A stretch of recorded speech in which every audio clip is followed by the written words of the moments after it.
Definitely getting its floof yarn all over me.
The wind is picking up.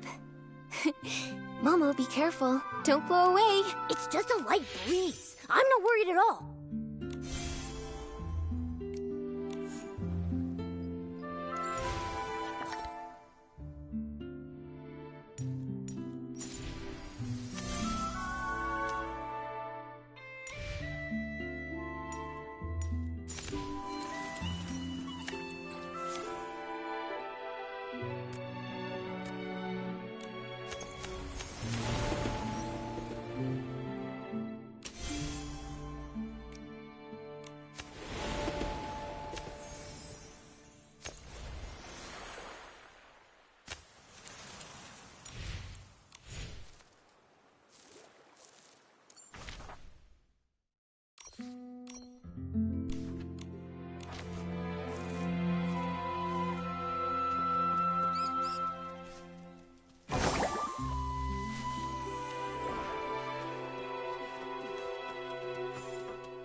such a meticulous shift schedule.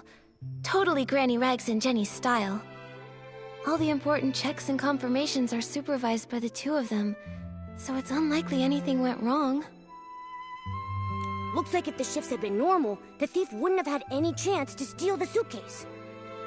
So that's why they spiked the dawn's first light, taking advantage of everyone's hallucinations to steal. This thief must be very cautious.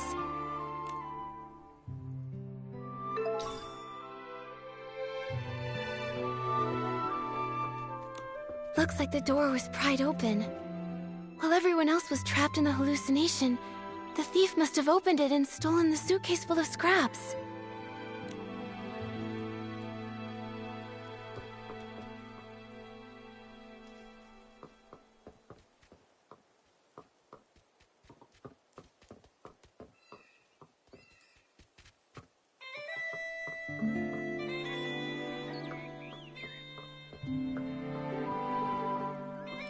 A few detergent bottles all lined up. This isn't where they're usually stored. Let's collect them for now.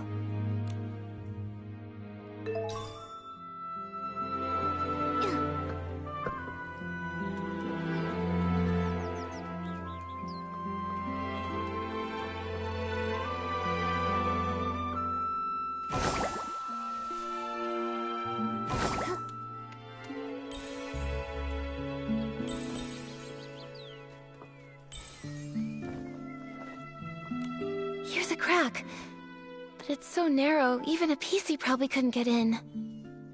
Seems like there aren't any other clues at the scene. Momo, let's ask nearby witnesses. Maybe they saw something.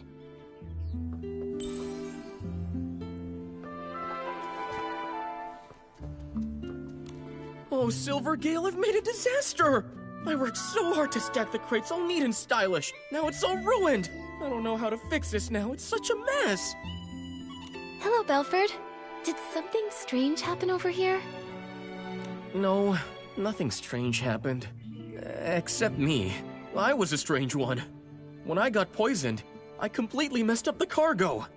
And of course I was transporting the trendiest super-duper Pome detergent. Oh, if only I hadn't thought this Dawn's First Light detergent was the trendiest thing those PCs in Sichia had never even glimpsed. I went and slathered on 3 whole bottles at once. Oh man, you really got poisoned, huh? But I gotta say, not every PC gets a chance to see hallucinations as fashionable as mine. I was striking a pose on a catapult seal, when suddenly, boom! 2 red suns lit the sky, with a huge orange one too! The Stoneheart burst into crackling fireworks just for me! And that scent was otherworldly! Well, hallucinations can be like that. Nothing surprising. There's nothing here that connects to the missing suitcase. So, have you seen any PCs around this area lately, acting suspicious or mentioning Madame Julie's suitcase? You're asking the right PC.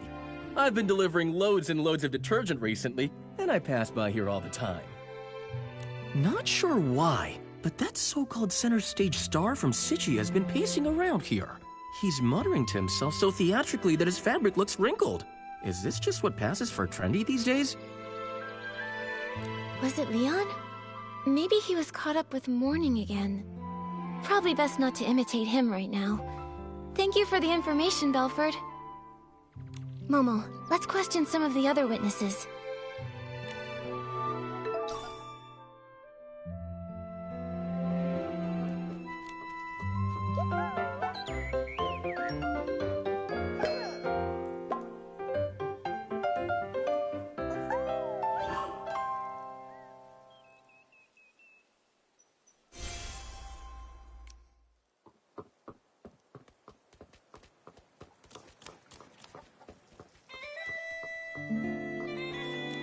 Ugh, so frustrating! Not enough fruit juice, and I lost my rhythm.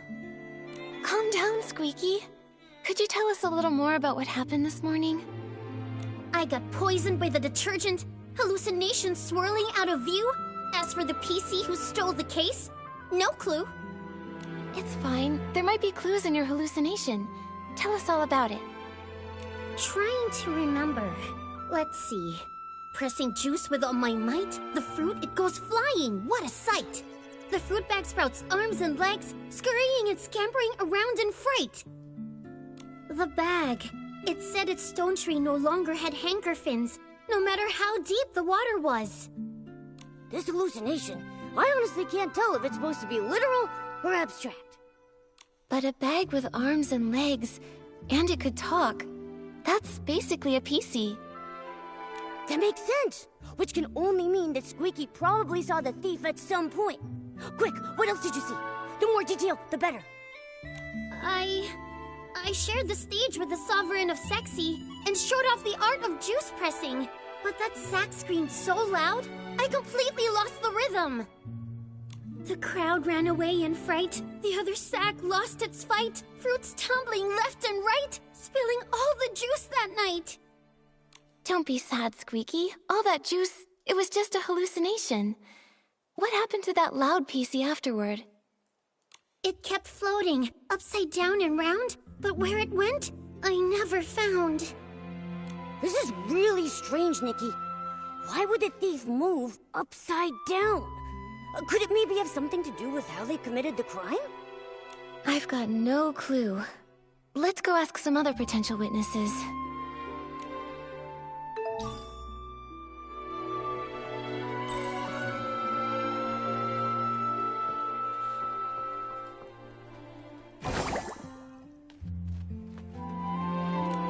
I can't believe it! I would never take that fabric, even if it was for the greatest experiment the world has ever seen! Once I give my statement, I'm going straight back to the lab to check on my beautiful fabric. Hello, Gordon. We really appreciate you offering to help us with the missing suitcase investigation. Of course I'll cooperate. That was just any old ordinary fabric. I can't believe that thief didn't leave a single scrap behind. As the cloth inspector, did you check the scraps? Find anything unusual? Those scraps were nearly full to the brim with whim. Great materials for experimentation. My work may be paused, but my new ideas keep piling up every day. But there is no soul left within those scraps. Even I am not able to stitch them together into a full body. Hey, those scraps are from a PC! Don't you think your ideas sound a little distasteful? I haven't lost myself to craziness. I'm simply telling you my findings. I examined them thoroughly. The culprit was incredibly careful, leaving no clear traces of a weapon. All I can infer is that the cuts were likely made with scissors. Scissors are so common. It'll be hard to narrow down. Gordon, did you see anything else unusual this morning? Nothing at all. I applied the Dawn's First Light detergent and went to see Jenny. My job was done, so I could finally get back to my experiments. I didn't pay any attention to scraps of cloth drifting past. Wait, I do remember passing the barrel home and seeing a PC that I didn't know arranging the venue. I'm certain they were orange. They were shouting nonsense, but I didn't pay attention. Now I realize it was a warning. Terrifying inspiration was about to flood in, and I would be drowned by crazy thoughts. An orange stranger that was setting up the venue. That must have been Leora. Which means when Gordon saw her, she was already in a state of hallucination. And the barrel home is far from here. Even if the poisoning wasn't severe, she couldn't have made it in time. So, Leora wouldn't have been fast enough to make it there in time for the suitcase theft. Good. Good. That's one more innocent PC to rule out. Thank you, Gordon. No further questions. I hope your experiments go well back in the village. Nikki, let's report both of these scenes to Jenny first. Maybe we can look at all the facts and figure out a new lead together.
the Dawn's first light prep area, the site of Benny's attack, the missing suitcase scene, we finally investigated them all.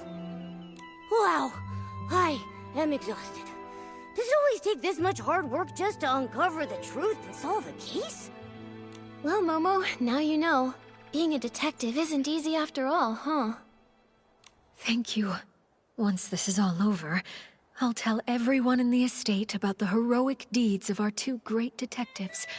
And the estate's resources are always open for you to use. Of course, Jenny. Anytime. We really want to catch the suitcase thief, too. Besides, the investigation wasn't fruitless. We uncovered plenty of clues. Let me think. Let's start from here. Though the method of the poisoning was clever, and doesn't directly pinpoint the culprit, it does still have one tiny flaw. The misplaced crates! Right. Every PC in the abandoned district holds the Silvergale in high regard. According to Alan, no one would dare put the Silvergale wreath in the wrong place. Yeah, even if they're not estate staff, no one would casually break the abandoned district's traditions or disrespect the Silvergale. So it's just like we suspected. The outsiders from Sichia are the more likely suspects. Right now, there are half a dozen guests at the estate who come from Sichia. You two must know about them already. Our suspects must be among those 6. Apart from those things... That Patchy PC is definitely suspicious. But apart from Benny's testimony, we don't have any solid evidence against her yet. And she's so skilled, we haven't even been able to catch her for questioning yet. Also, we couldn't understand what she said. Interrogating her could be pointless. True, but her skills actually make me less suspicious of her. If she were the thief, couldn't she have knocked out the guards and taken the suitcase right then? That's right. If she was so strong that even Miss Nikki couldn't handle her, ordinary PCs from the estate wouldn't have stood a chance. Causing large-scale chaos with poison would be unnecessary then. Still, this is all just speculation, not proof, so we should still keep her on our suspect list. Apart from those things... The suitcase was the thief's real target, so the missing suitcase is the key event. Based on the shift schedule we saw, the thief acted during the chaos caused by the poisoning. We questioned several witnesses at the scene. No one saw anyone suspicious, meaning the thief only had the chance during that short time when they were all hallucinating. Yes, and by the time Miss Nikki finished questioning Tommy, the theft was already over. By then, Granny Rags had already noticed that the suitcase was missing. That short time frame helps us rule out a few of our suspects, like Tommy and Colleen. Oh, they were tangled up with each other earlier. Nikki and I interrogated one of them, and Pommy took the other away. It couldn't have been them. Exactly. Also, according to Gordon's testimony, Leora was poisoned on the other side of the Ripple estate, so she's off the suspect list for now. And as for Benny, judging by the state Colleen and Pommy found him in, he was unconscious all along and couldn't have done it.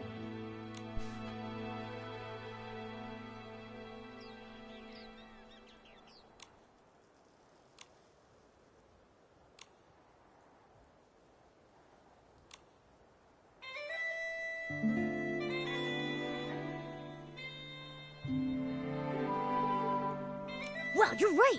This really narrows down the suspect list.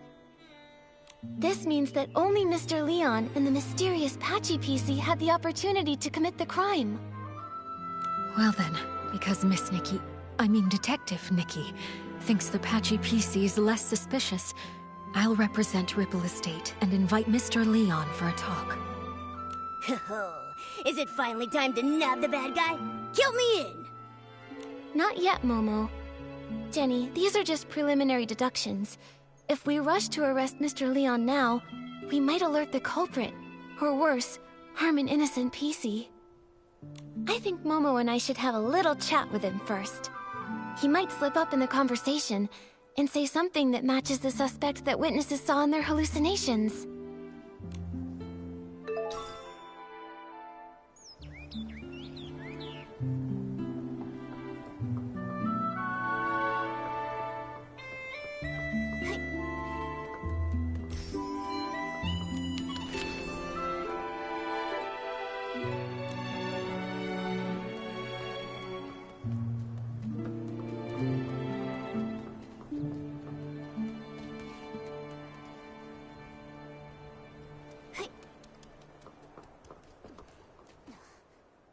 So that's it.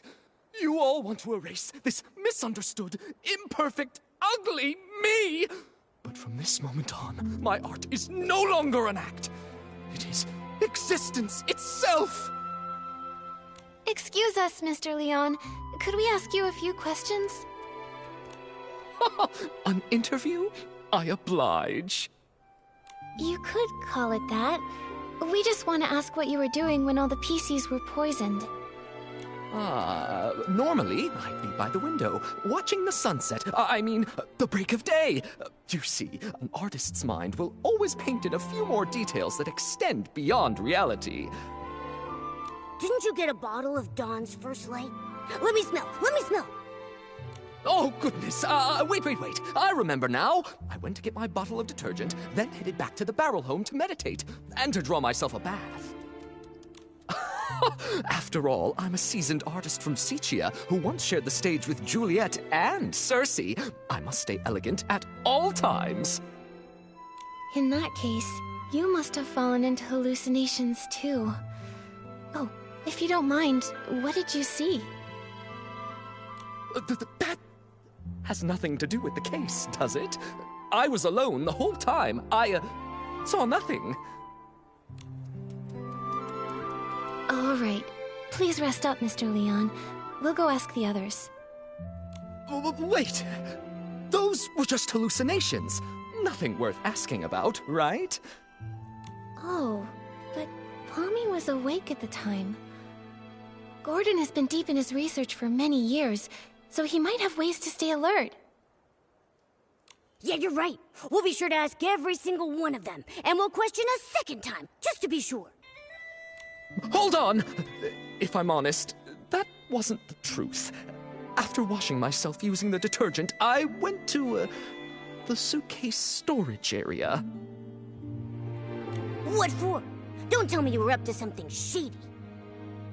An artist's inspiration is not a dirty trick. I only went there to drown myself with sorrow after losing Julie, to give myself space to feel. As the scent of detergent lingered, I used those new sensations to reimagine the climactic scene of Act 7. Mr. Leon, could you recreate the scene for us? Your art could really help our investigation. Oh, but of course! I see the twinkle of true artistic yearning in your eyes. Now behold, Act 7 of The Fool's Submission! Oh, Nikki and I have never seen a live Sician performance before. Mr. Leon, your show was amazing. Would you let me take a photo to remember it?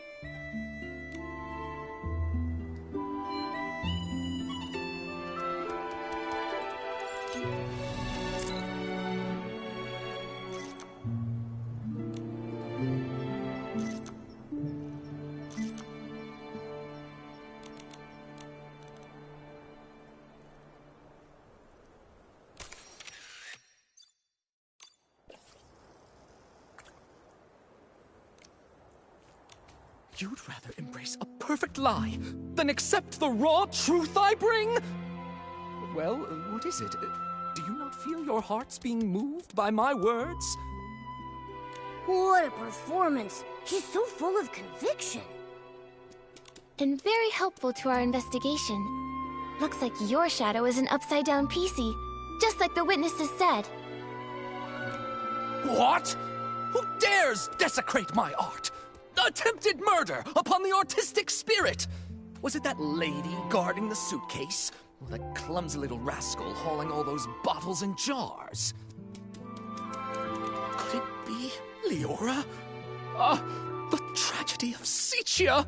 A betrayal from a fellow country spirit cuts deeper than the booze of the crowd! Whoa, calm down. Nope, it wasn't Leora. But can I ask why you would assume it was her? Don't tell me that you saw her near the suitcase storage area at the time. Of course! I had no intention of playing the harsh critic, but that scene was more absurd than any absurdist play in existence.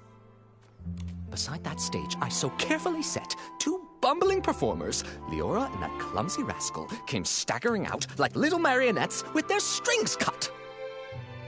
And that lady, fiddling with the air, shouted the most profound line of the show. Juicing is art. I was about to ask her for advice when... I saw a flock of sheep cast off their disguises and charge toward the curtains. I heard the audience cheer, "Welcome, dear colleague." Sounds like that's when you started hallucinating, huh? A very vivid testimony. Thank you, Mr. Leon. Nikki, when we talked to Gordon earlier, didn't he tell us that he saw Leora near the barrel home? So who's lying here?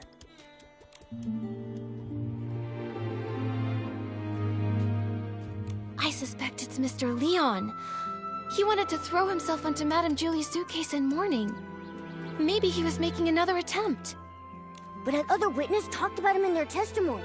He sounded poisoned, and with his hallucinations, he probably couldn't have stolen a suitcase, right? Good point. Then maybe... it's Gordon who's lying. Also present at the scene back then were Squeaky and Belford. Belford mentioned earlier that he saw 2 red suns and a big orange sun in his hallucination. If that's referring to Leora's red glasses and her bright orange hair, it all makes sense. Right. But then, why would that experiment-obsessed guy give Leora a false alibi? He doesn't even know her. Who says he doesn't? Momo, let's follow him and see if anything is out of the ordinary. We just have to be careful not to alert him. I can't believe that Gordon would help a PC from Sichia cover up evidence. They must be hiding some kind of shared secret. If we ask him directly, he might not tell us anything. We should be sure to tail him for a while first.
He's really trying to avoid the others.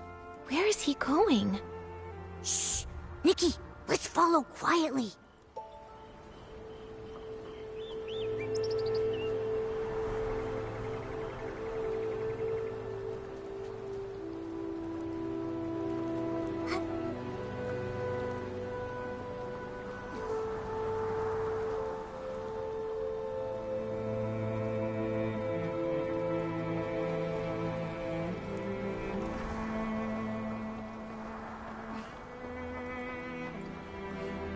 If we could snap a photo of them secretly meeting, we'd have the evidence to confront him.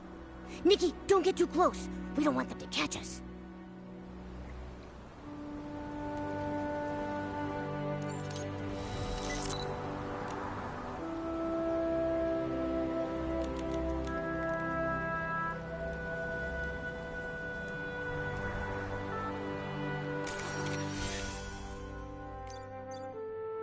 They really do know each other.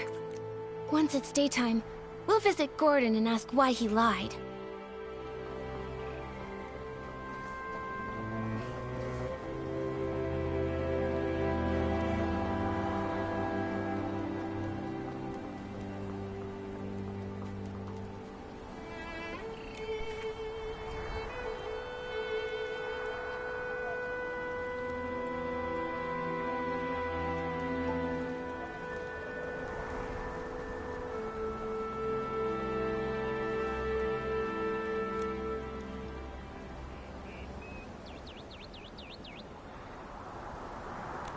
Nikki, what are you doing here?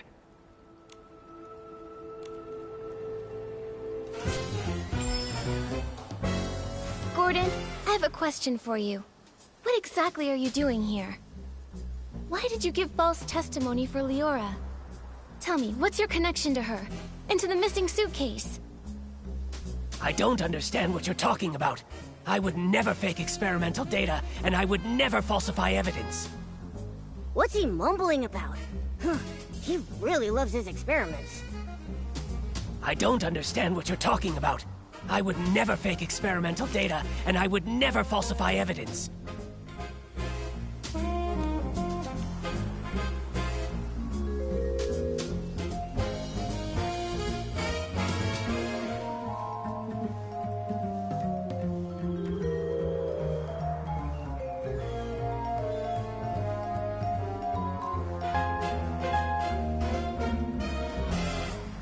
What are you showing me this for?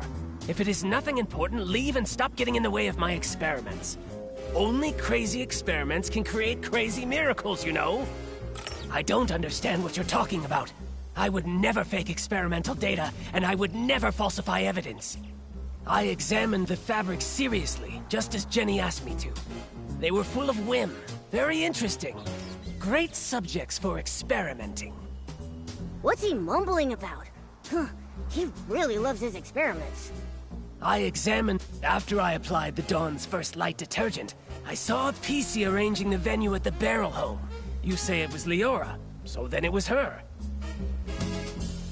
That's not what we've been hearing from the other witnesses. After I applied the Dawn's first light detergent, I saw a PC arranging the venue at the Barrel Home. You say it was Leora, so then it was her.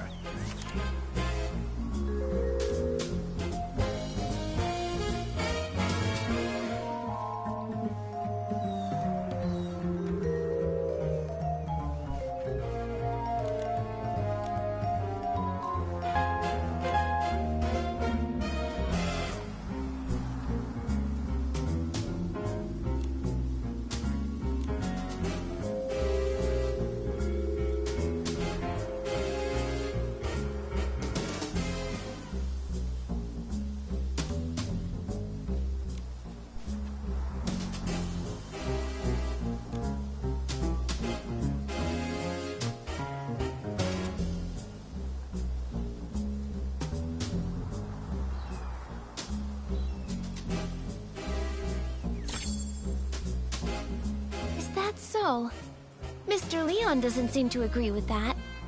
On that day, he also saw Leora. Except, it was near the scene of the missing suitcase. What? Could such a coincidence actually occur? This is a disgrace to my experiments!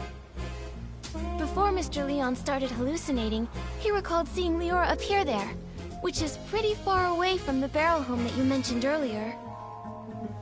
I don't think Leora can split herself in two. She couldn't have been in both places at once. So, who did you actually see? Or maybe you never saw Leora that day at all.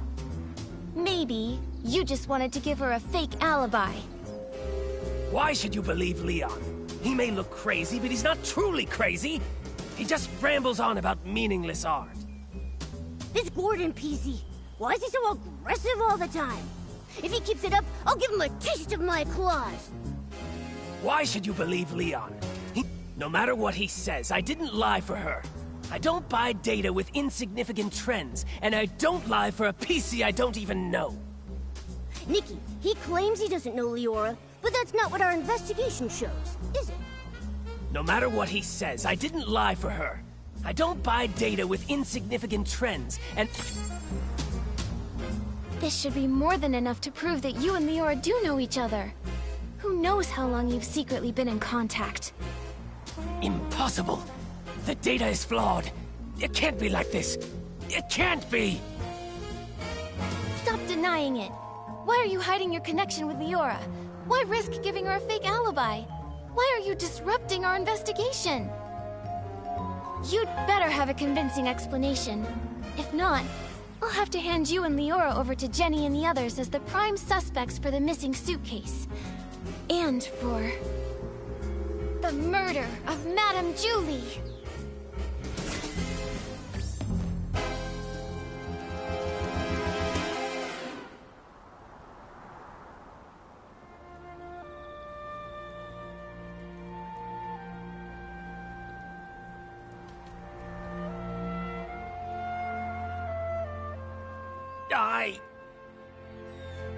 Miss Nikki, please don't trouble Gordon anymore.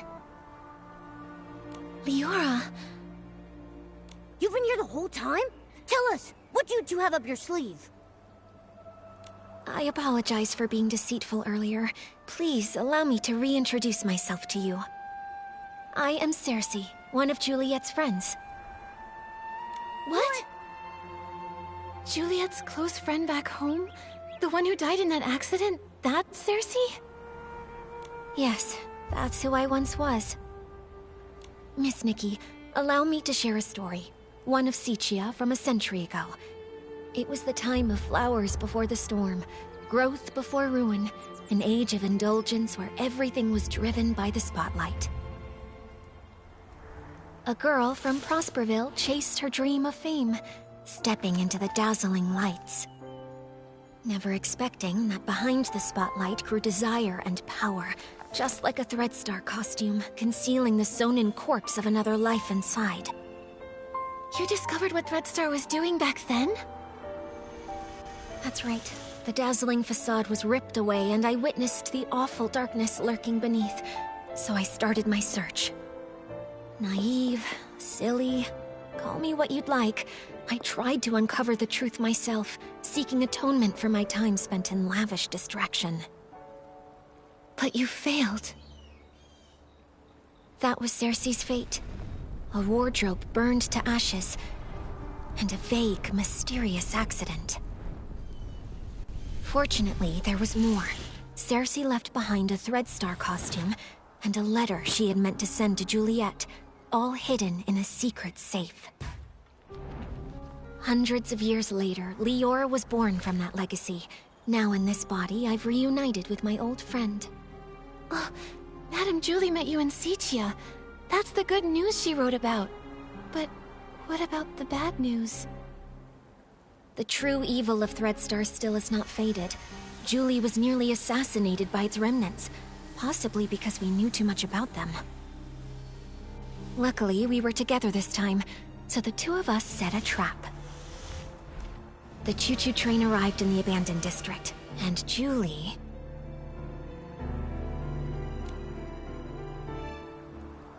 makes her entrance as a box of scraps.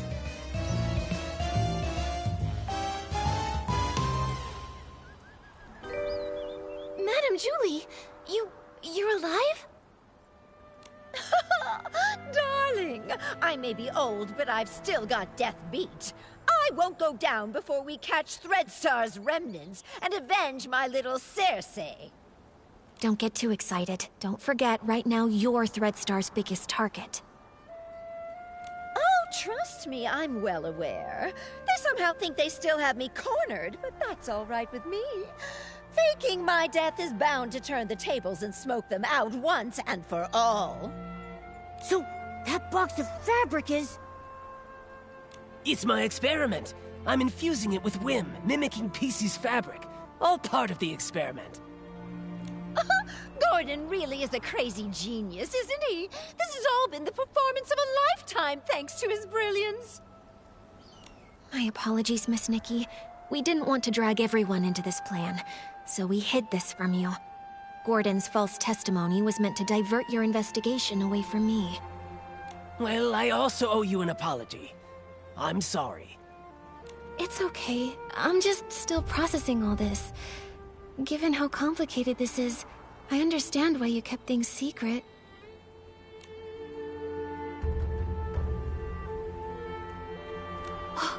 The one who stole the suitcase is very likely a remnant of Threadstar. Precisely! My dear, you're a remarkably smart girl. You exposing this little scheme isn't a failure for us at all. Don't worry, we're not just sitting around eating bonbons. Gordon is helping develop a reagent to keep tabs on the suitcase, and friends from Prosperville are gathering the materials. The end of the storm is the prelude to a clear day.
Silvergale's blessing always prevails.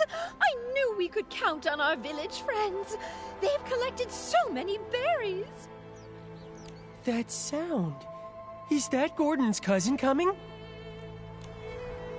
Hey, why the outfit change?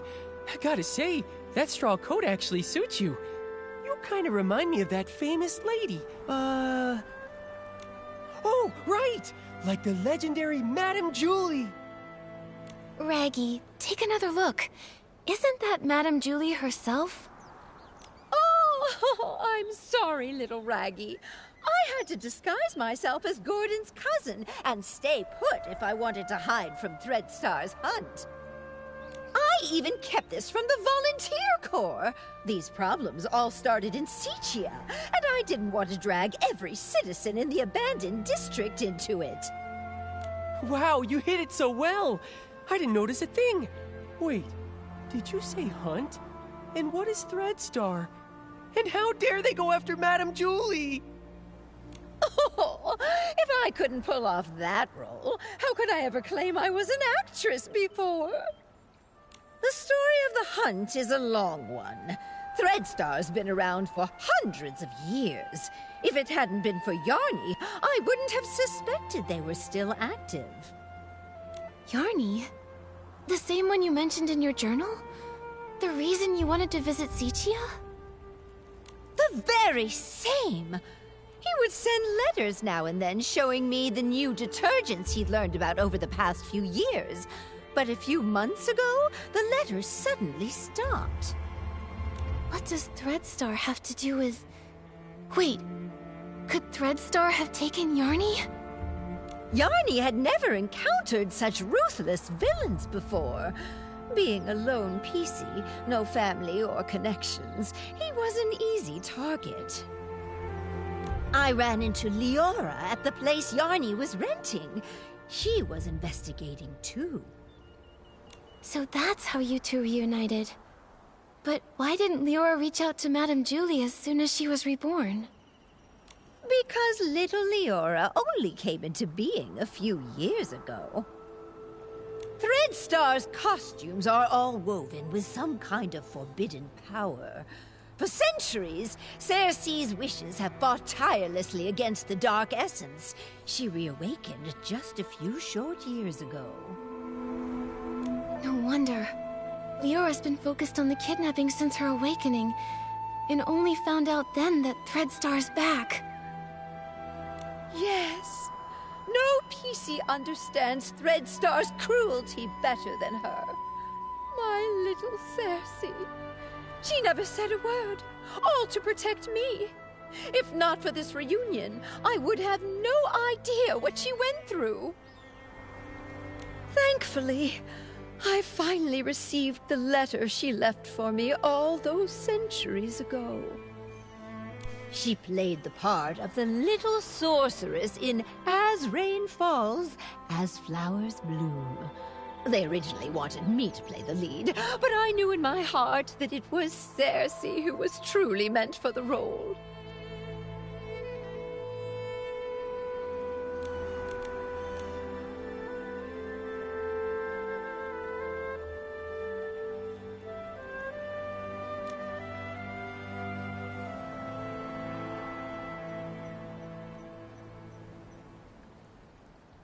She was thrilled when she got the role.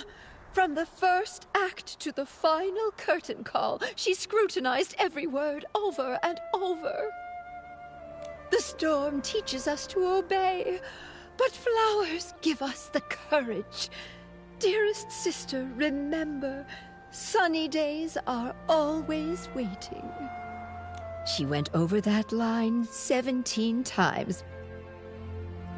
Maybe when she wrote that letter, she remembered that very line. So she set off, carrying flowers and courage. Like the little sorceress breaking through the storm, Cersei faced the evil Threadstar head-on. Yes, she was such a silly girl, trembling with worry before going on stage. But when that spotlight found her, she was full of strength. It sounds like Leora never gave up investigating Threadstar. Nikki, we've got to work hard too. We can't let those villains win again. Right. The tragedies Threadstar caused must never happen before our eyes again. We Forgottens aren't going to stand by either. Madame Julie will be safe here with us, while we sharpen our blades and prepare to tear those rotten threads apart. Those berries you collected will also be super useful. The juice they produce is known as Stitchy Splash, and it is a key ingredient for the tracking reagent for the suitcase. What can Momo and I do to help? The berries are almost ready. Let's pick the best ones we can find and juice them together. The wild party to declare the war on the storm sets off.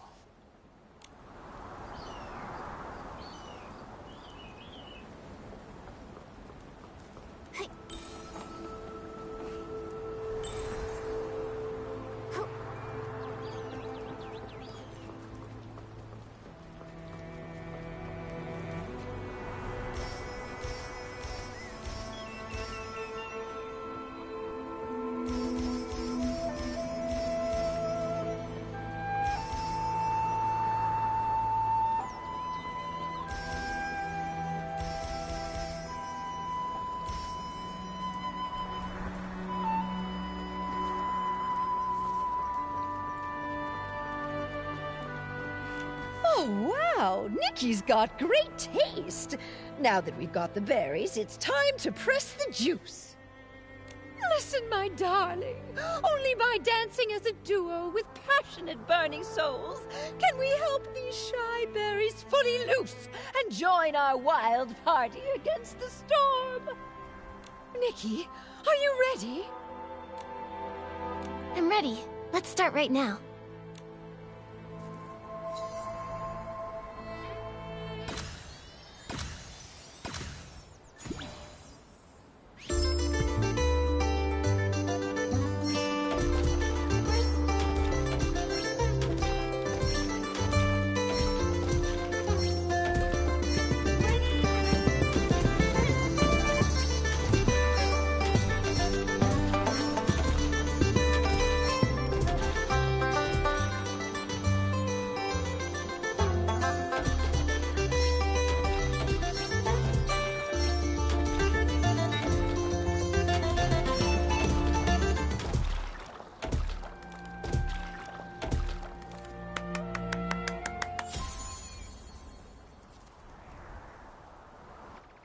my goodness! I feel like I'm getting younger with each and every step.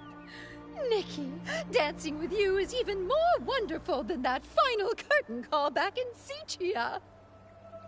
Look, we successfully pressed some of the Stitchy Splash juice. This should be enough to fuel Gordon's craziness. Job well done. Once we've unraveled Threadstar's rotten threads, I'll throw a Ripple Estate soiree so grand, and the Forgottens will definitely be included. I really want to go, but I haven't really gotten to know everyone, and I'm all torn and tattered. If I join the Ripple Estate soiree, won't I embarrass Madame Julie? Dear, there are no strangers at the party, only friends you haven't gotten to know. Besides, what's a little wear and tear? I once showed up to an awards ceremony wearing a dress with a big rip. The whole point of this party is to bring the entire village together. Even that old stubborn Gordon told me the idea was fantastic. Madame Julie is right. You should come. Everyone wants to get to know you. I'll get plenty of dance moves ready. We're all looking forward to dancing with you. Momo and I will bring the Stitchy Splash Juice to Gordon, so he can finish the tracking reagent and catch those Threadstar threads sooner.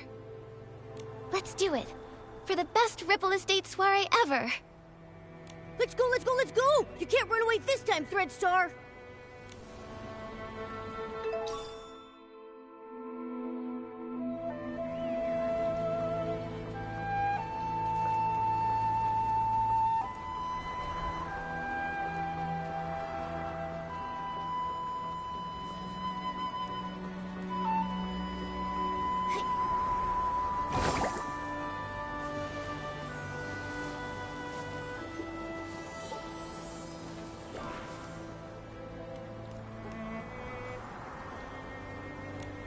Ha!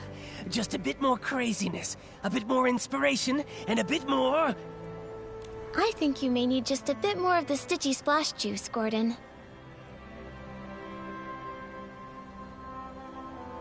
I did it! Finally! This reagent is a tiny miracle that will make every piece's heart skip a beat! Gordon, you did such a great job! All thanks to Julie, who handed me a whole box of blings, plus the Floragale cloths she'd kept for years. Without them, my progress wouldn't have been nearly this fast. The deal is finally settled! Deal? What deal?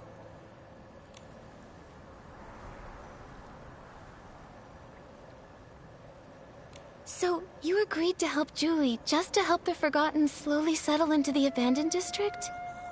You must care about them after all. Well, you see, that's all Julie's idea. Really, it's got nothing to do with me. Anyway, both deals made Madame Julie really happy. I ended up turning half of those Floragale cloths into the perfect scraps inside that suitcase. Even a top stylist like you was completely fooled by me. All it took was some fresh berries, plenty of spring water, a touch of whim, and just the right amount of crazy. You're pretty pleased you tricked us, aren't you? Well, maybe I should apologize to you again? Ahem. What about the second deal? This reagent right here. I call it more Floragale cloth. Here, take it. I didn't have a lot of time.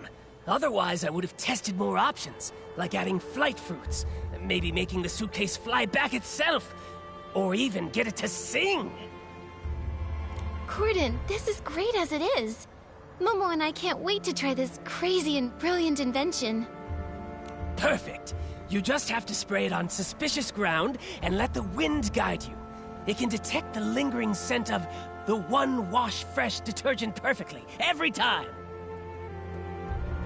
But I thought One Wash Fresh was a very common detergent. Will this really help us find the suitcase? No one cherishes their suitcase as much as Julie does, and no one washes with One Wash Fresh 3 times a day like she does. That means... the entire Ripple Estate, no, the whole abandoned district, could not have a clearer target than that! Alright then. Should we give it a try? You can question my character, sure, but you have to trust my scientific knowledge.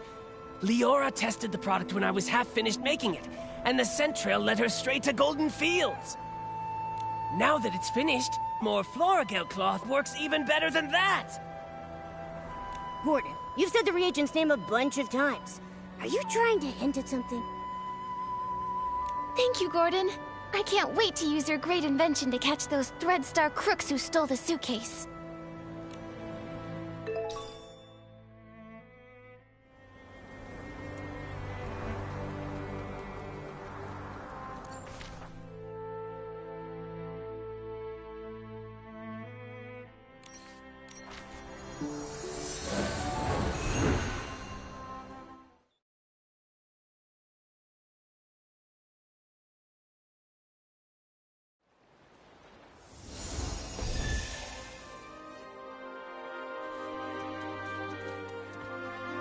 According to Gordon's instructions, here's where we can use the reagent. Miss Nikki, let's give it a try.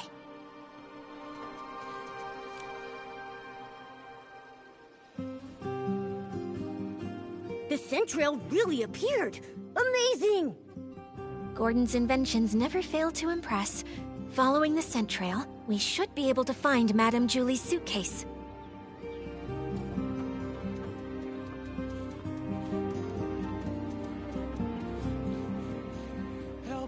Help! Someone's calling for help. Momo, we have to hurry.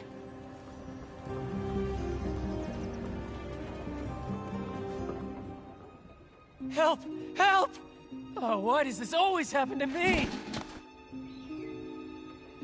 Stop! Don't hurt him! Now then, why did you attack Benny? Who are you? If you don't answer, we'll have to treat you as a suspect and detain you.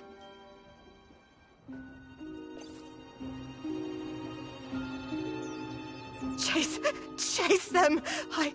Kidnapping. Kidnapping? What do you know?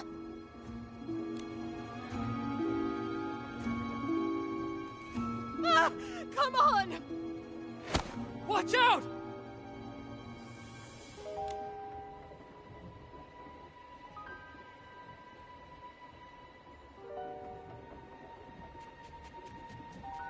Ugh! Still couldn't catch her! It's okay. We have plenty of clues. We just need to keep investigating. Come on, we should go check on Leora.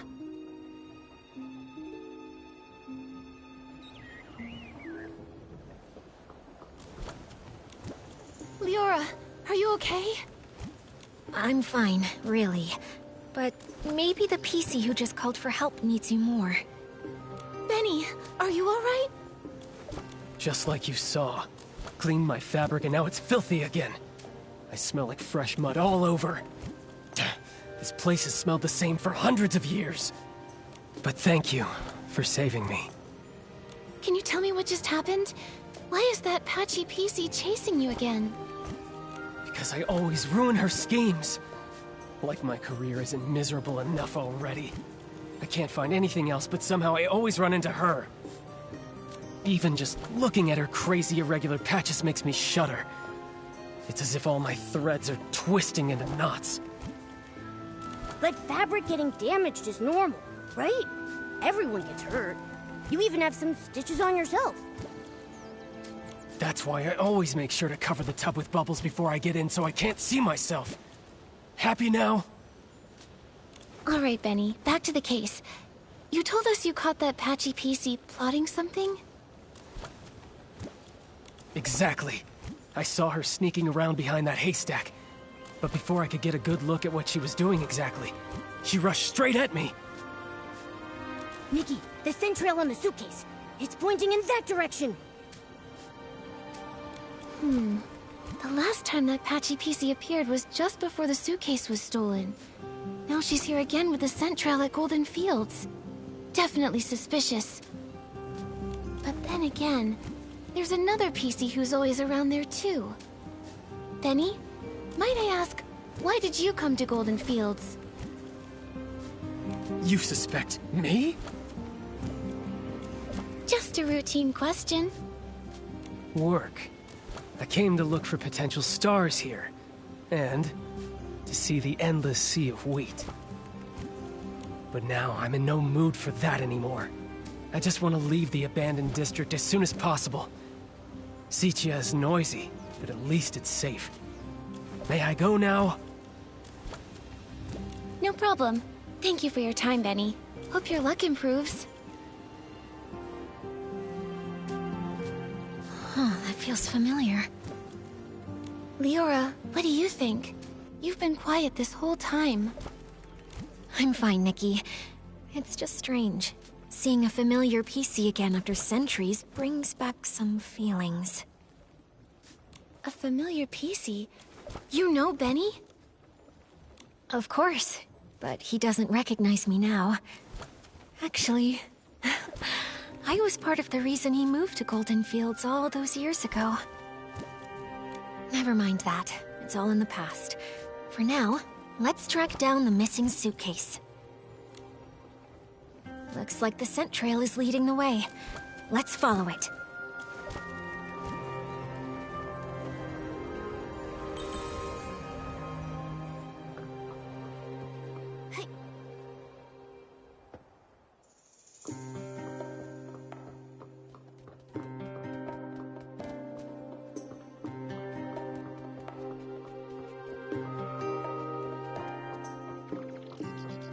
That's Madame Julie's suitcase.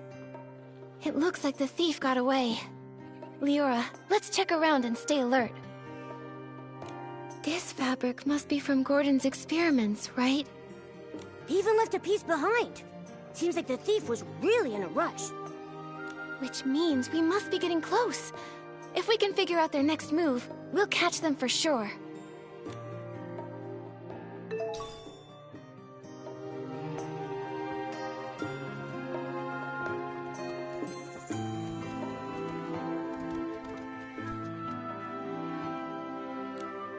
This looks like Threadstar's ledger.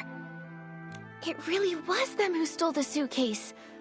Let's look around and see if there's anything unusual here. The latest entry says the trades have gone underground. Looks like Threadstar isn't wiped out yet after all. Although their public forces were struck down by the Kingdom Guards, their remnants are still operating in secret, kidnapping more PCs. They're really persistent. Wait, Nikki! This name rings a bell. Simon. Simon. I feel like I've heard that name before. Didn't Mr. Leon mention that name? Not that I know of. All he ever talks about is art. Nothing really down to earth, you know? Right. Then it must be... Didn't Colleen mention that name? No, that PC barely talks. Never heard her mention any names. Right. Oh, it was Tommy! The senior columnist he mentioned. His name is Mr. Simon. He said Mr. Simon was targeted by strange people, and then he disappeared. Whoa! Threadstar kidnapped him! Tommy would be so heartbroken! Whether it's for profit or some other reason, they're willing to hurt so many. Unforgivable. Whether kidnapping PCs to make performance costumes or harming those who know the truth to cover up their schemes, their cruelty and evil is absolutely unforgivable. Let's keep looking through this. We have to pick up their trail. Mr. Leon rented Threadstar's costumes so many times. I suppose he had no idea those costumes were made from the fabric of other PCs.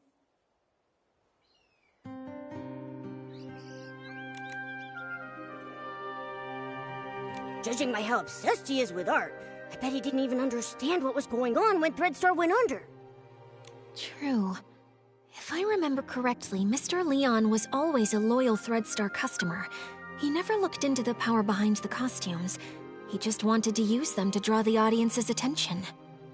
But just like we saw earlier, these evil costumes not only consume the life of the PCs, but also harm the wearers. I wonder what actually happened to the human that imbued Mr. Leon's fabric with wishes. There are other renters, too. Cersei! Leora, it seems like the record here shows the costume you were born from. By the Silver Gale, it really is. Leah! Leah, could this be? Are you okay, Leora? Does this bring anything to mind? Miss Nikki, I don't know if you noticed, but there's a very obvious patch on me. This purple piece of fabric, right? Wait, Leora, could this piece of fabric be... Yes. Since I woke up in the safe, I could clearly feel it belonged to another PC. It's not part of me. It carries emotions and memories that aren't mine. It belongs to Leah. Only today did I learn her name. But from the moment I woke up, I kept having these dreams. Dreams of a little girl's laugh, a mother's comfort, a sudden separation, and lullabies she sang to herself. Small flower breathes in rose, the dreaming child with secrets glows. Wind blows soft on the ridge, sending our sorrows off the bridge. Those are Leah's memories. Yes, the memories come in bits. I can't see them clearly. I often mix them up with my own past. I dream of going home, but sometimes the little flowers turn into wheat stalks, and the river of Prosperville flows under the bridge. Maybe it's because Leah's greatest wish was to go home. She was just a carefree little girl, but was cruelly kidnapped, taken away from her mother. In the darkness and turmoil, she could only hum the lullaby her mother once sang, quietly comforting herself, hoping her mother would find her at any moment, sweep her up, and bring her home. Maybe it's because of Leah's memories that I've been following this kidnapping case since I woke up, and I've come back to Prosperville once again. Sorry, Miss Nikki. I think I want to spend some time in the wheat field nearby. All right, Leora. We'll find you once we've finished investigating around here.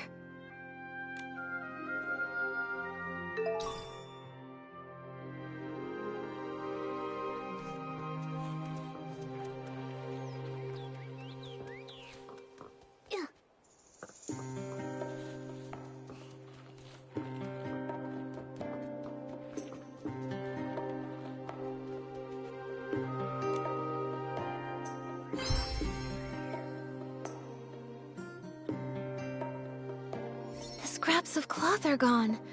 They only left the suitcase. Did they find out we were tracking it?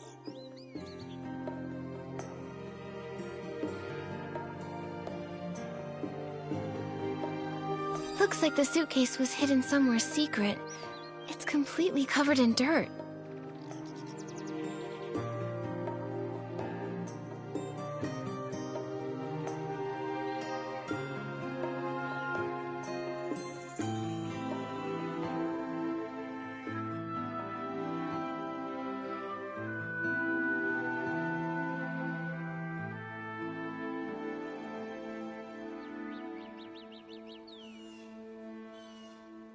There's a tear here. Is it a scuff mark? Maybe it was dragged on the ground or rubbed against something rough.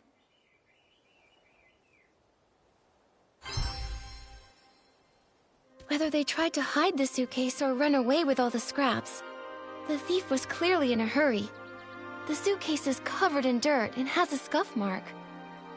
Madame Julie's gonna feel awful when she hears about all this. Nikki, how did the thief know we were tracking the suitcase?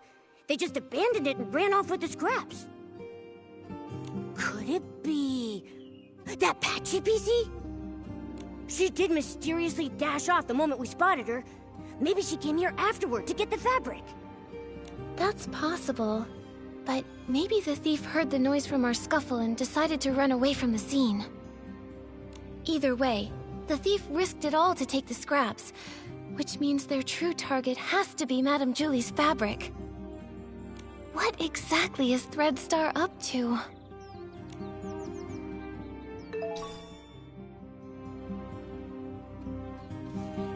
Yep.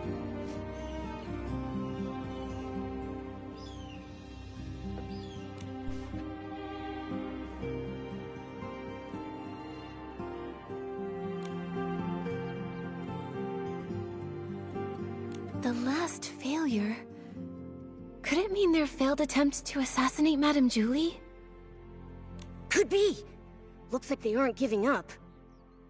Golden Vision. Maybe that's why they snuck into the Ripple Estate soiree this time. To take Madame Julie's fabric. And what else?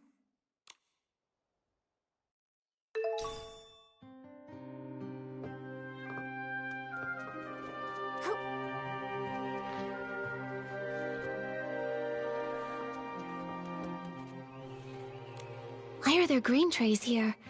I don't think weed stalks usually get processed here. Could it be for feeding the birds? Some of my bird friends love this kind of grain, especially spread out and dried. Believe it or not, it's actually pretty tasty to them. I see. But do other PCs leave the grain here for the birds? Probably not. If other PCs came by a lot to feed those birds, our culprit probably would have been discovered by now. I can't imagine they'd want to hide Madame Julie's suitcase in a risky place like this, especially with so many PCs around. So maybe it's the thief feeding the birds. Could be, but it sounds so strange.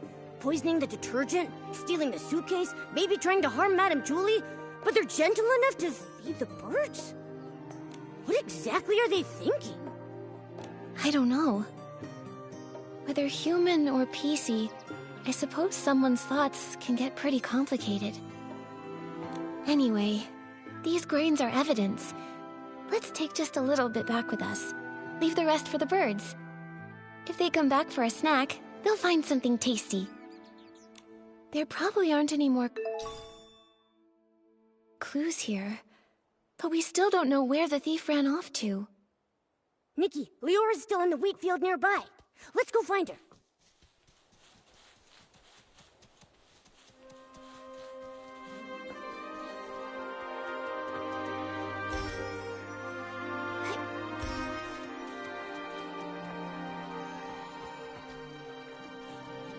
The heavy wheat bows low with grace, counting grains as winds embrace. Oh wind, please look and see the shining stage, tall towers free. Leora, are you feeling better? Thank you for asking, Nikki. I'm okay. I just remembered some things from the past. Some things from Prosperville? I heard you humming The Heavy Wheat Bows Low. Yes. Back then, I was a cheerful village girl. I made up this little rhyme myself. I used it in As Rain Falls, As Flowers Bloom, changing the wheat to flowers and grains to seeds. Cersei must have loved running through the waving fields in Prosperville, sitting on haystacks, singing, sleeping with the scent of wheat. Sadly, Miss Nikki, back then, I hadn't yet lost those golden stalks, so I didn't understand how precious they were. I was just tired of my unchanging hometown, dreaming of the big city people talked about. So I stood here often. Wearing the outfit I designed, I pretended to be a scarecrow. I called to the wind and birds, hoping to catch news from afar. Like the little sorceress, craving sunny days, but too afraid to face them. The stage wider than any room at home, and spotlights even brighter than the sun. I wanted to see what they truly looked like. By fate's design, as I wore that very outfit, Benny chose me. Wait, So it was Benny who discovered you. Maybe he isn't unlucky after all. No wonder Benny returned to Golden Fields this time to scout the next star. He must have recalled Circe's success back then. Success? Maybe. Back then, Benny was so ambitious, determined to shape the perfect star. He said he'd be my agent, helping me become a great actress and see the bustling world beyond with my own eyes. So I left and never returned. There's nothing wrong with yearning for a distant, glamorous life. I believe that Circe never meant to leave forever. She just wanted to see another world and explore more possibilities. Yeah, it was that wicked Threadstar's fault you never came back. Yes, I don't regret setting out on my journey, but I do regret never knowing which direction to take. Actually, I got tired of entertainment fast. Loud but hollow applauses, suffocating parties. So boring compared to an afternoon lying in the wheat fields. But becoming a star is quite a worthy dream, don't you think so? If I didn't chase that passion, then what else would I pursue? So I never stopped. I understand that. It's like being blown along by the wind, unsure if it's really the direction you want, but by the time you realize it, it's already too late to stop. Exactly. I uncovered Threadstar's plot and was drawn to this new, unexpected force. Then, I searched for the truth. I died, was reborn, and I began to dream. Dreams of wheat fields, dreams of spotlights, and Leah's dreams. I searched for my own dream through countless others. Leah wanted to go home, but what about me? Small birds chirp away, with stalks of wheat they sway. Oh, birds, help me find. Find the sunrise where I began. Find the last of the crossroads.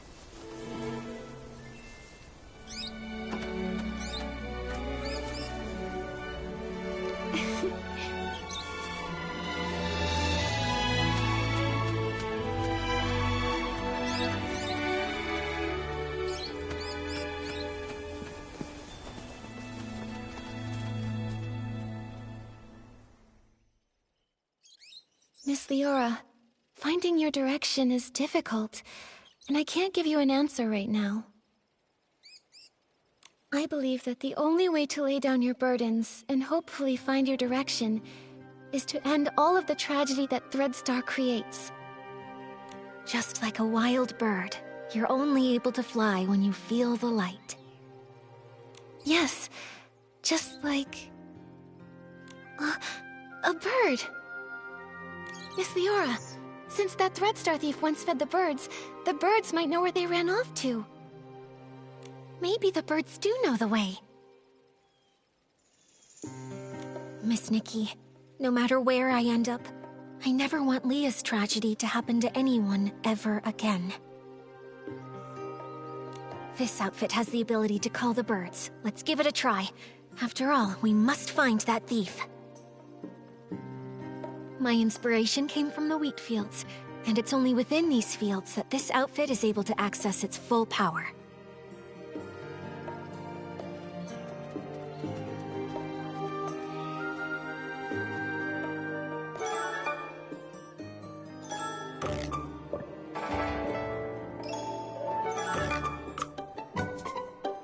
Birds fly, winds reply, bring the answer to Momo nearby. The bird said the piece you fed them was very gentle, but always seemed worried, and kept saying that if they couldn't leave, they would hide in the most unexpected place.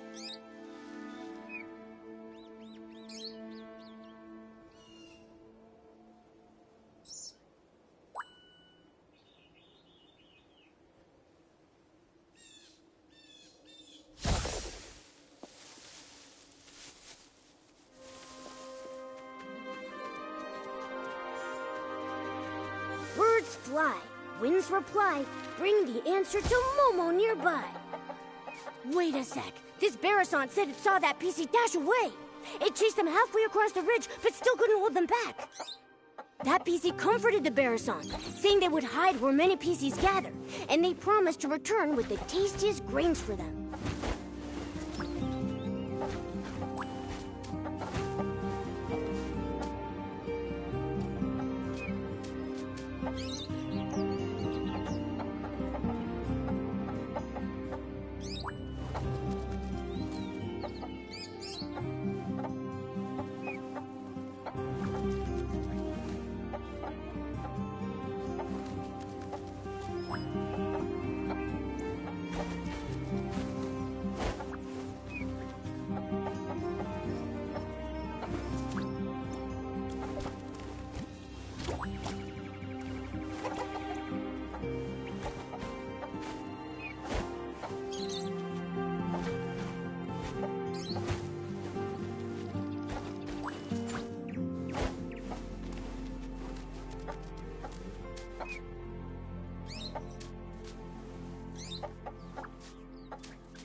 When I turn around, I always see Momo stepping on my shadow.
Birds fly, winds reply, bring the answer to Momo nearby. Wow, the PC talked with the birds about how to hide from predators. They said masking their scent is most important, like hiding in the wheat fields, blending with the fragrance.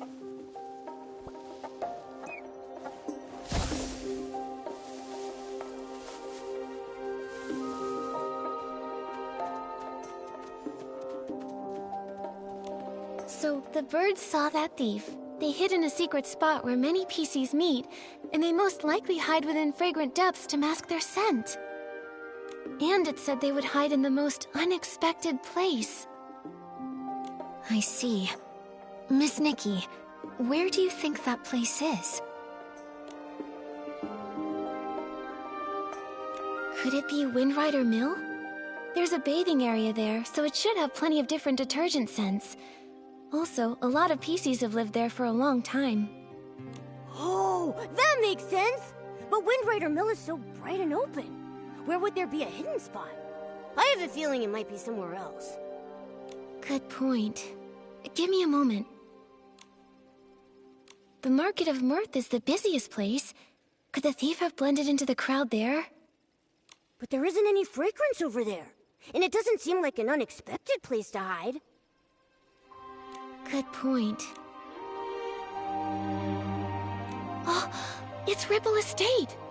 They're about to host the Ripple Estate soiree, so it'll be really busy and filled with new detergent scents that could mask their own scent traces. Where do PCs gather with lots of hidden spots? It must be... the Ripple Wine Cellar! Exactly. The most dangerous place might actually be the safest. The thief must think the Ripple Wine Cellar is the spot we'd least expect. Wow! Impressive, Detective Nikki! Such a clever thief. Without the bird's help, even if we searched everywhere, we'd probably end up at the estate last and never think to check there. Thank goodness for good timing. I'll head back to the Ripple Wine Cellar to confirm their whereabouts now. But the Ripple Wine Cellar is so complex. If only a few of us are going, are we actually going to be able to catch them? Nikki, should we ask Jenny for help? Momo's right. But Jenny and the others need to focus on keeping order at the Ripple Estate and preventing everyone from panicking. Maybe we can ask Raggy and our leader for help. Right now, they're the only ones who know the truth about Julie faking her death. Maybe they'll lend us a hand. Great. They're both very skilled. If we work together, I'm positive we can corner the thief. Leora, let's meet at the Ripple Wine Cellar.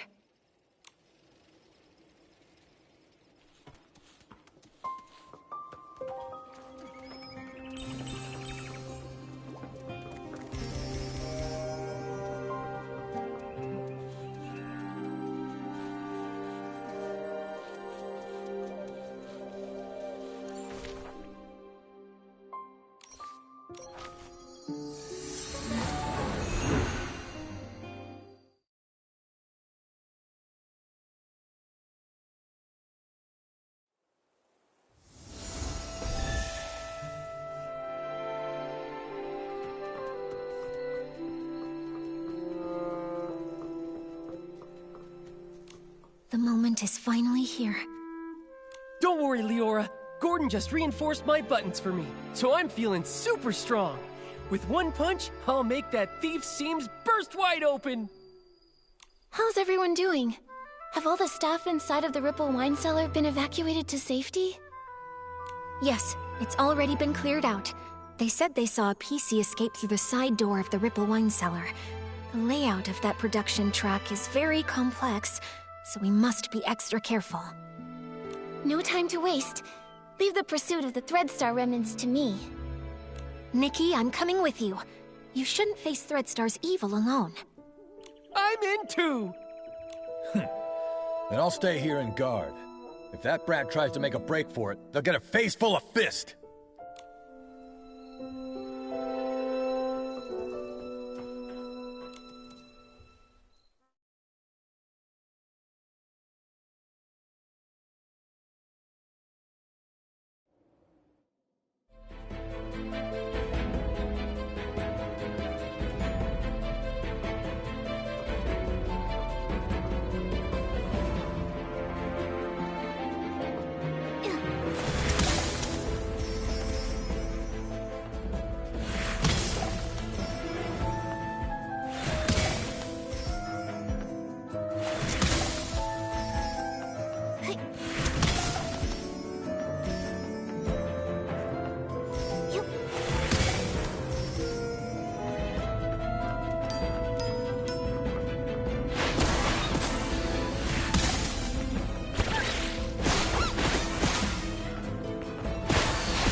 It's been you all along.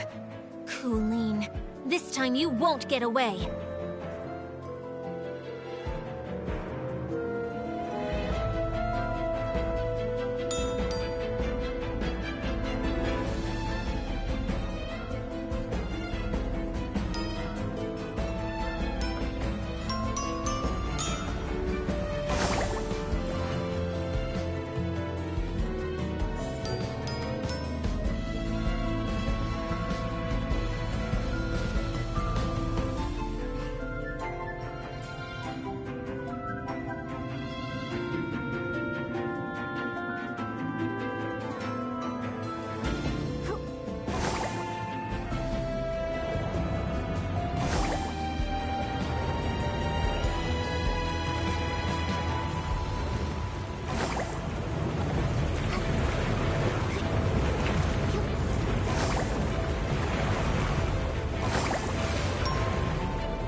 got nowhere left to run. Tell us where the fabric is, or do you want to taste my fist again?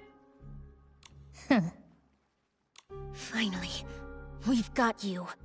Your Threadstar goons have been so cruel to the PCs. Now it's time for you to pay. Spill it! How did you poison everyone? And how did you steal the suitcase? The entire time the suitcase had been stolen, you were with Tommy and Pommy. Right! Spill it! How'd you pull it off? Nikki, we've been tricked. Those rascals actually dared to come after us, and they even injured Julie. What? Julie is still alive. No way. But the suitcase thief is here, so who's going to attack Madame Julie? You've got accomplices, don't you? You're not the only Threadstar remnants hiding throughout the Ripple estate.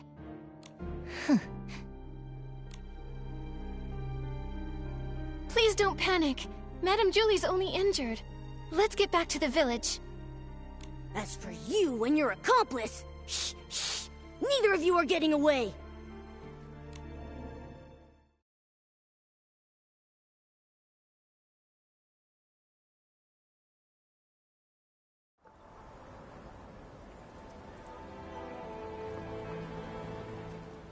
Stitching, stitching, endless stitching. Ugh, if only I'd already perfected the immortal fabric. Immortal fabric? What a crazy idea. I like it, but I don't think I'll be needing it. This little wound won't leave a single stitch mark. Julie!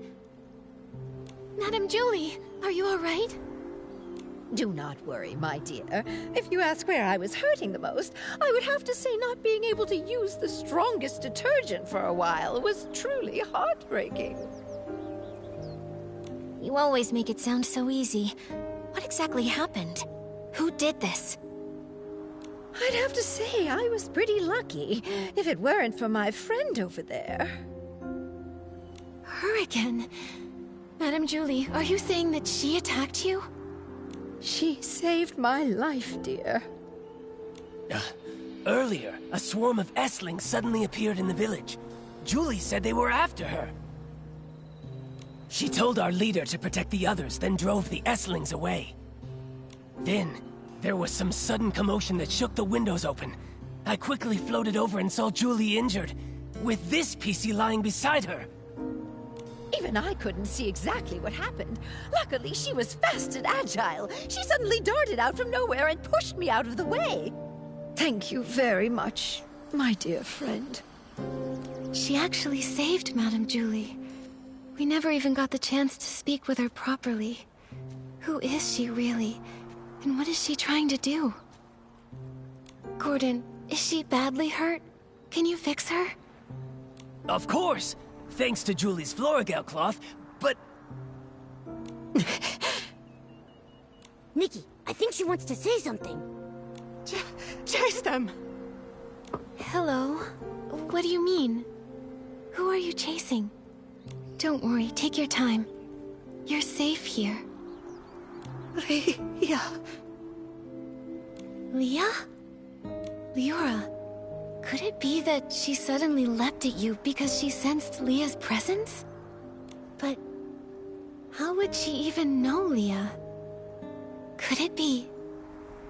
Small flower, braids in rows. The dreaming child with secrets glows. Wind blows soft on the ridge, sending our sorrows off the bridge. Leah.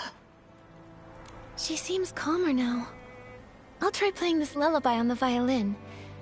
Hopefully, she can rest peacefully in the music and dream without any pain.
She's so much calmer. That's wonderful. Nikki, she's sleeping soundly. Gordon can start examining and repairing her now. This is just unbelievable. Even I never thought something like this could happen. What is it? Did you discover something? This patchy PC. This is utterly mad. I'm still checking, but... Yes, every single piece of fabric on her body comes from the body of a different PC. That's just like the Threadstar costumes! Leora has a patch from Leah, so she has Leah's memories. With all of those patches, this PC... She must always be dreaming noisy, chaotic dreams, pulled in all directions by countless voices. Sometimes she might suddenly forget who she is, or why she even came here. No wonder she sometimes seems like a completely different PC. The reason she often talks to herself and struggles to connect with others is that her mind is confused and lost. But why would she do this? Or was she made this way by someone else? This is so bizarre. I'm afraid we won't figure it out until she wakes up. And the attack. Only she might have seen the attacker.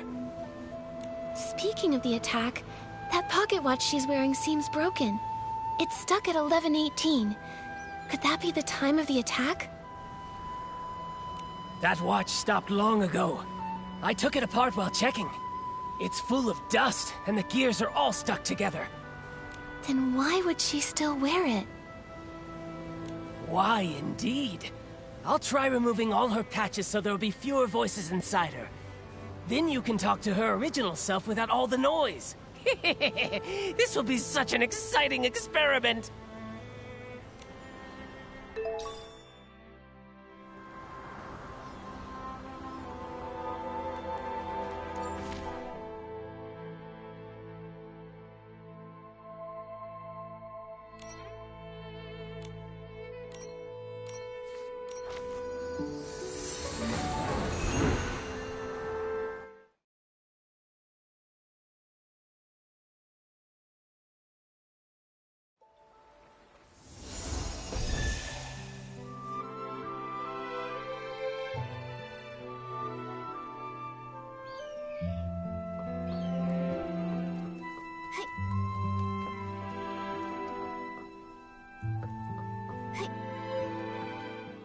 When we found out Madame Julie faked her death and finally caught the suitcase thief, I thought we'd have this case all wrapped up.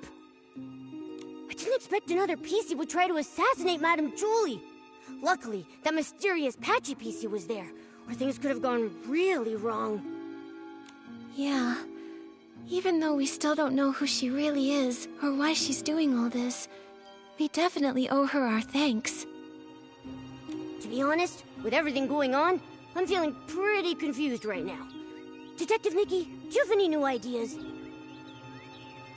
So far, we've solved the missing journal case and uncovered the truth behind the scraps of cloth in the suitcase. Madame Julie and Leora worked together to fake her death. But so many cases remain unsolved. We never managed to catch who poisoned the Dawn's first light detergent. But now the evidence might be pointing to Colleen being the culprit. She's the owner of the detergent bar, right? Hasn't she been researching the detergent industry at the Ripple Estate? She probably figured out the secret formula for Super Duper Palmed a while ago with all that digging.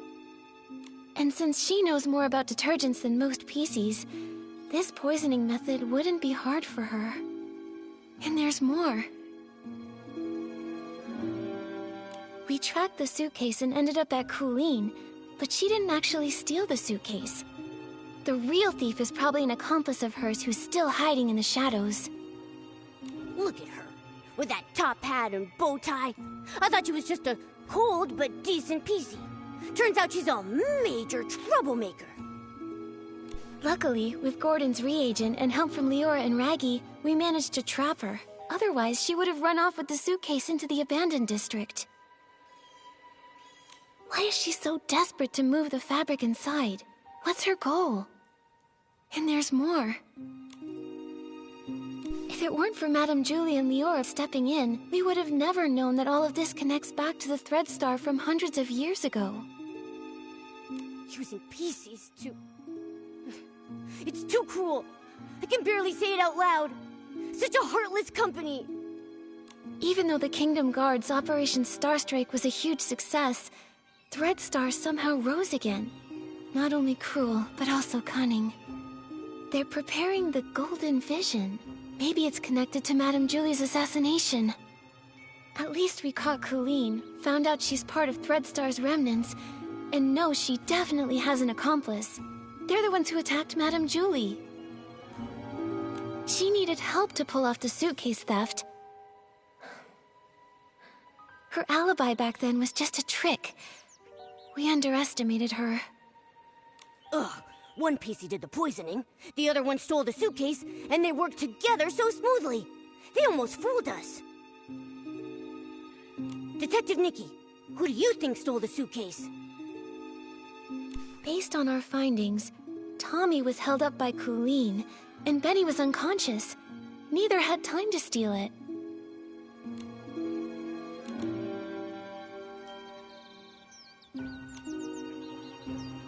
Leora is Madame Julie's friend. She wouldn't steal it. And Mr. Leon had hallucinations near the scene and had multiple eyewitnesses confirm his innocence. So no suspects there either. But Colleen didn't have any time either. That only leaves the Patchy PC, right? But she was the one who saved Madame Julie. I'm a bit confused now. We must have missed some key information. It seems like the Patchy PC's identity and motive might be the key to all this. Let's hope the truth comes out when she finally wakes up.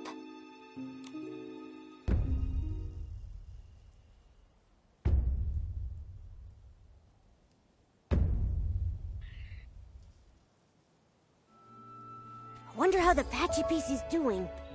Nikki, let's head to Prosperville to check on her and Madame Julie.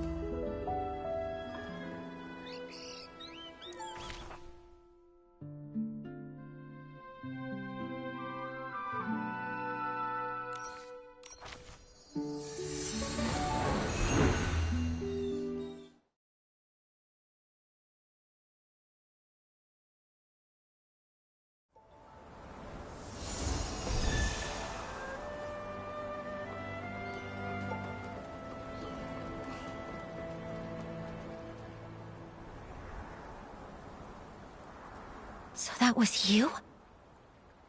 I just told the guards what's happening. Threadstar's gaining momentum, but I was careless. Leora, and that Patchy PC lady, what are you trying to say? Hello, Kingdom Guards. I'm Scarlet the Seeker, former Kingdom Guard reporting in. Miss Scarlet was a member of the Kingdom Guards. She's the one who uncovered Threadstar's plot, leading to Operation Starstrike. Also, she's Leah's mother. What? What are you talking about? Let me explain. I discovered Threadstar's conspiracy all because of Leah. Leah was my daughter, a lovely girl. Unfortunately, she was sick and left me too soon. I always kept her little clothes by my bed, pretending she never left. I missed her dearly. Then one day, her clothes disappeared.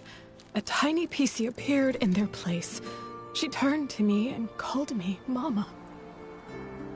I thought this PC was a blessing from the gods, so I called her Leah. I cared for her fabric, we played, and I sang Leah's favorite song.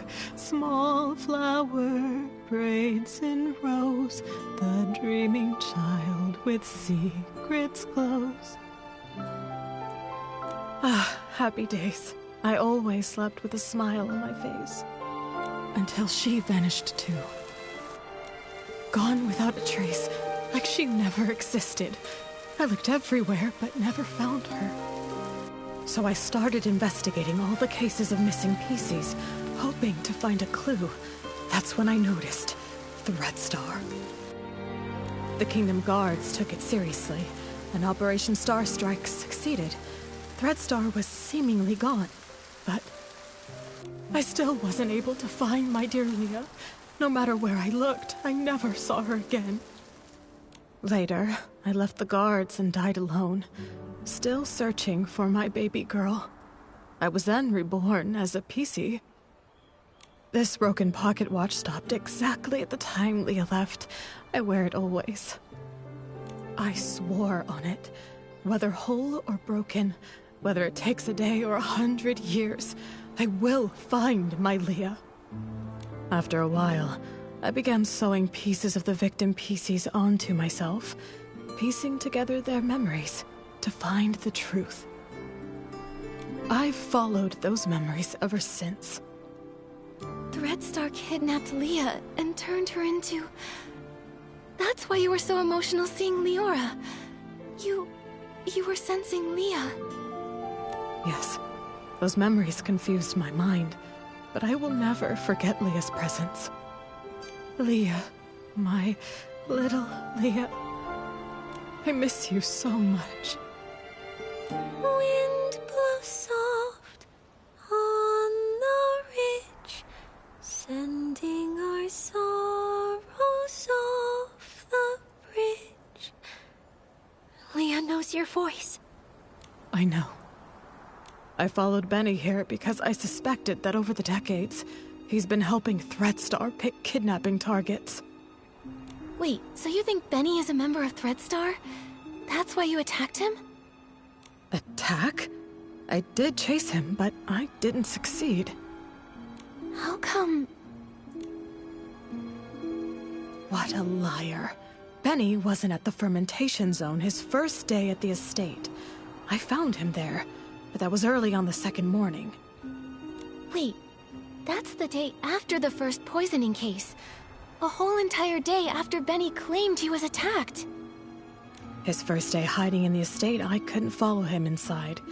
The next day, I followed him to the fermentation zone, trying to catch him. I was distracted by a noise, probably one of his accomplices. He escaped, and I wasn't able to attack him. The so-called attack was just a setup. I understand now. We need to catch Benny quickly. Don't worry, Gordon asked Jenny to keep him locked up. Both he and Colleen have already been detained. Unfortunately, the PC who attacked Julie used some forbidden power to strike from a distance. I didn't see them, so I can't be sure if it was Benny. That's okay. You get some rest. I'll take it from here. I'm heading back to Ripple Estate to have a talk with them.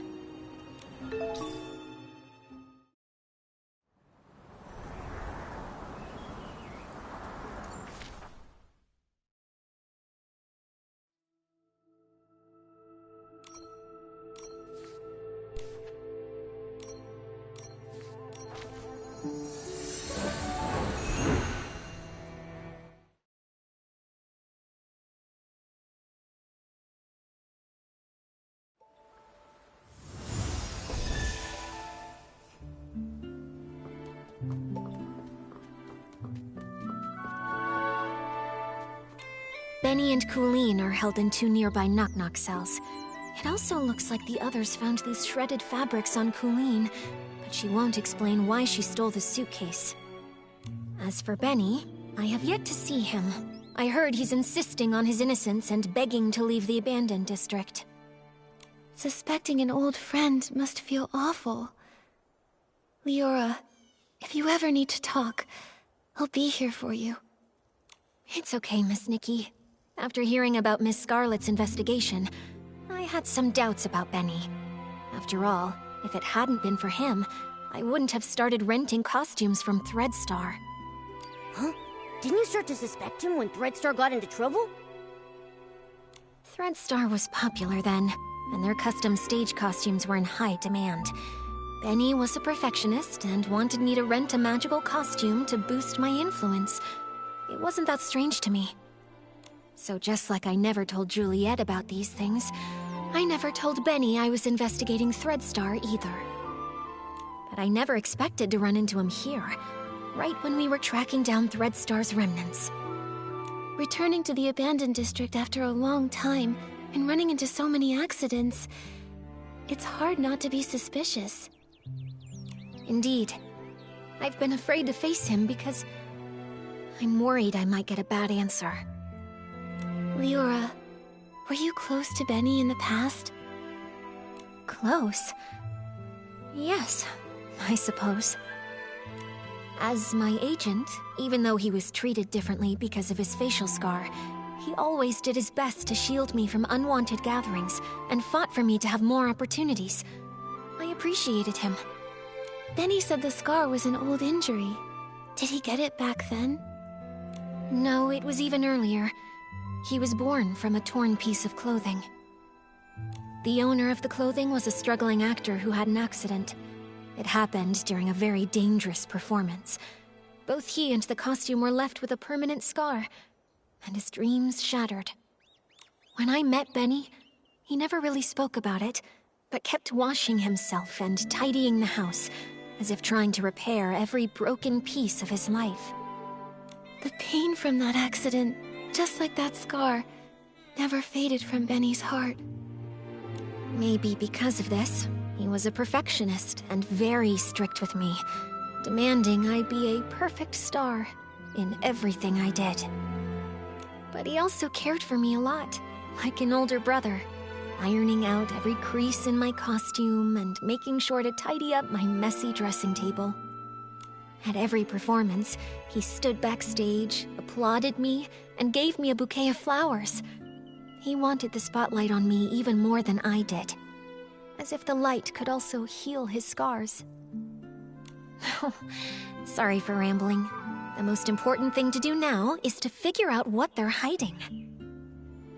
I think we can start by questioning him. If what I know about him isn't entirely based on lies, then he's not someone who's good at keeping secrets. All right, leave it to me. Momo, let's go ask Benny some questions.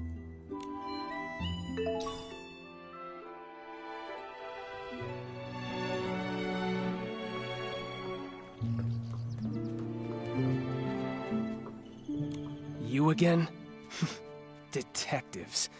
Is it my turn to be treated like a suspect now?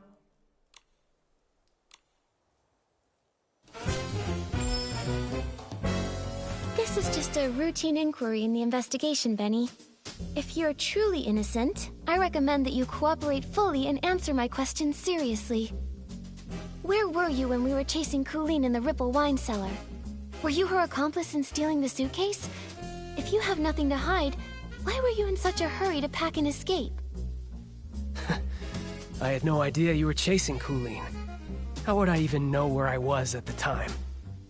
He's really cautious. We didn't tell anyone that we were tracking Colleen, so it makes sense he wouldn't know. As for stealing the suitcase, wasn't that after I was knocked out? I was hit by that jittery, patchy PC as soon as I arrived. How could I have had time to steal anything? Nikki, based on our earlier reasoning, Benny didn't have time to commit the crime. Now, maybe that's not true anymore. As for stealing the suitcase, wasn't that after I was knocked out? I was hit by that jittery, patchy PC as soon as I arrived. How could I have had time to steal anything?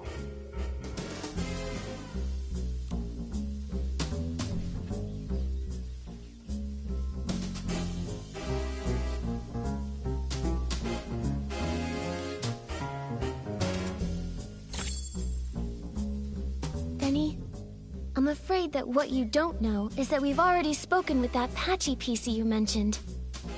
What? That's impossible. That thing can't even form a complete sentence. How could you possibly... Ms. Scarlet has finally regained her senses. She's not some evil PC like you tried to frame her as. In fact, it's the opposite. You're the suspect, and that's why she's been chasing you all along. According to her testimony, your alibi doesn't hold up. In truth, all that evidence was a lie you and Colleen came up with, wasn't it? If I deduced correctly, your arrival time in the abandoned district is accurate. Windy can confirm that much, so you couldn't have faked it. But everything after that? Completely fabricated. The day you arrived, you went straight to the Ripple estate to meet up with Colleen and set your plan to steal the suitcase. Colleen poisoned the detergent, and you stole the suitcase. She poisoned herself so she wouldn't be a suspect for the suitcase theft. Exactly. After stealing it, you left the estate and met with Colleen in the fermentation zone. She always said she had a habit of doing her research at night. But once you left the estate grounds, Ms. Scarlet spotted you again. Thanks to Colleen's help, you managed to escape. After that, the two of you chose to stage a fake attack scene to frame Ms. Scarlet. That way, everyone at the estate would be on guard against her. She couldn't keep following you in the estate, and you had your unconscious all day alibi. Now I get it. Even though Colleen and Pommy found you together the day before, the only one who claimed to have seen you unconscious there was Colleen herself. In reality, you never went to the fermentation zone that first day. Colleen brought Pommy to find you on purpose, making her testimony seem credible. That's quite a clever conclusion. But sorry, I'm just a failed talent scout. I don't get all the twists of this case, and I'm not interested in your detective games. I have no idea why that lunatic PC suddenly started spouting all this. The only thing I know is that she kept chasing and attacking me, and caused me a lot of trouble. If you insist on believing that maniac and refuse to believe me, well then, I've got nothing more to say. Suit yourselves. What do we do, Nikki? He still won't confess.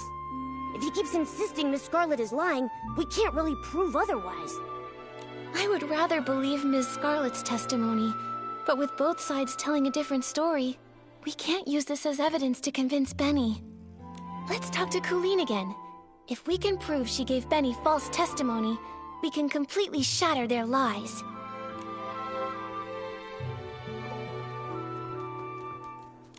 So, now you've sent a human in this little yellow furball. I'm not in the mood to talk.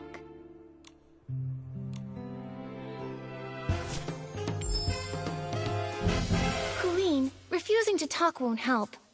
Since you had the guts to steal Madame Julie's suitcase, you should have been prepared for the truth to eventually reveal itself. Since things have progressed this far, you might as well cooperate and tell us your reasoning for stealing the suitcase. You're so gentle with the birds, so why stay loyal to a cruel organization like Threadstar? Steal a suitcase? Nonsense. You were chasing me so fiercely that I got scared and hid for my own safety, that's all. I didn't steal anything. Got red-handed, searched, and still spouting nonsense? Steal a suitcase? Nonsense. You were chasing me so fiercely that I got scared and hid for my own safety, that's all. I didn't steal anything.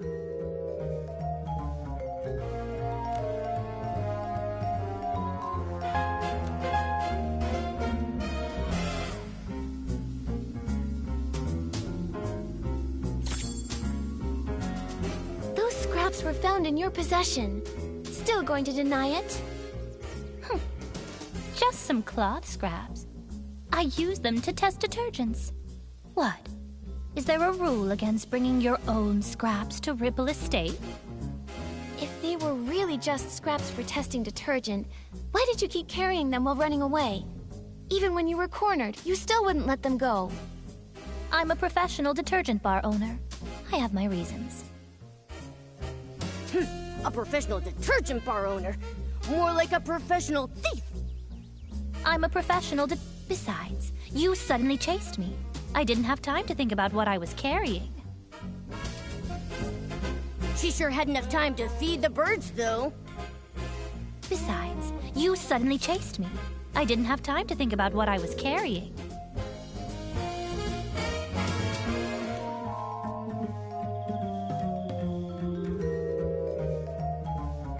I hate repeating myself.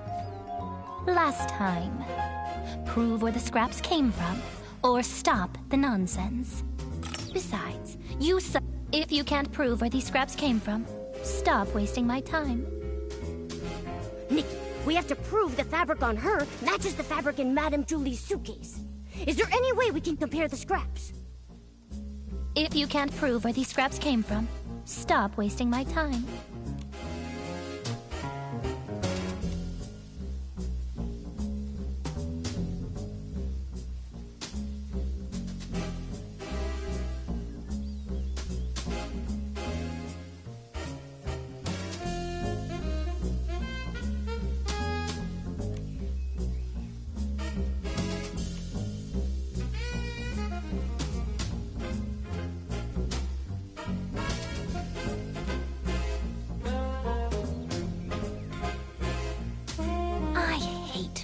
If you can...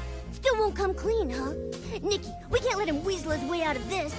There's gotta be a hole in his story. I'm a professional detergent bar owner. I have my reasons. Besides, you suddenly chased me. I didn't have time to think about what I was carrying. If you can't prove where these scraps came from, stop wasting my time. Besides, She sure had enough time. Besides, you suddenly chased me. I didn't have time to think about what I was carrying.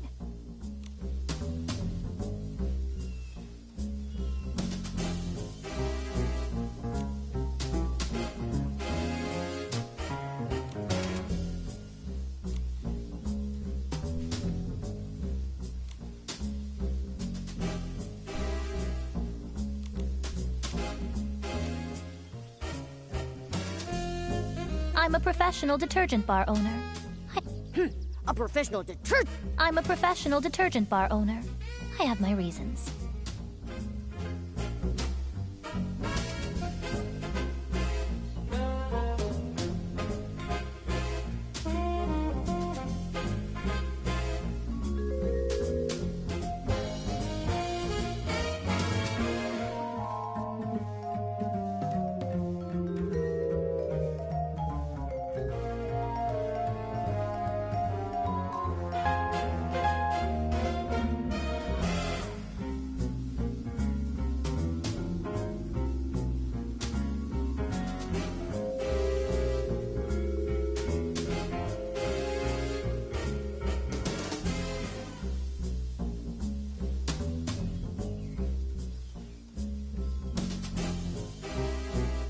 A professional Besides, you suddenly chased me.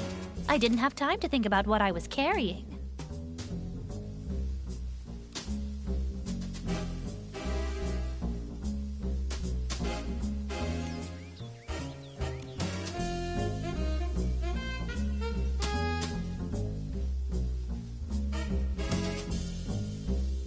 She sure had enough time to feed the birds, though. Besides, you suddenly chased me. I didn't have time to think about what I was I hate repeating myself. So, now you've sent a huge...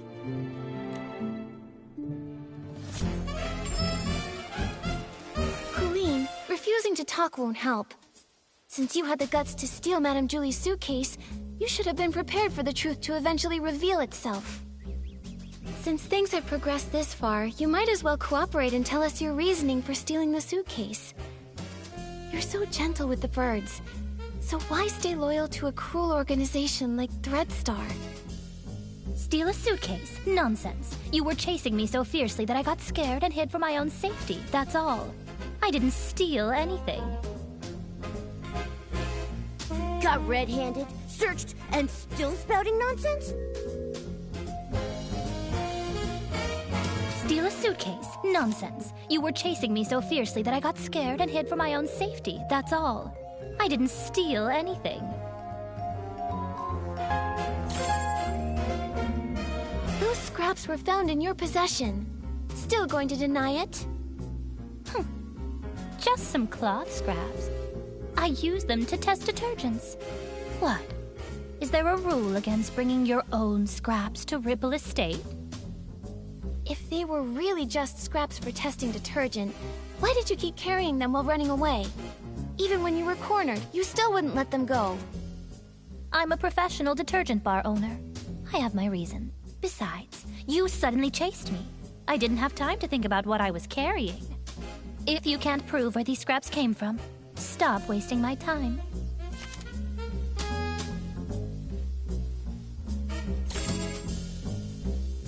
Colleen, does this piece look familiar?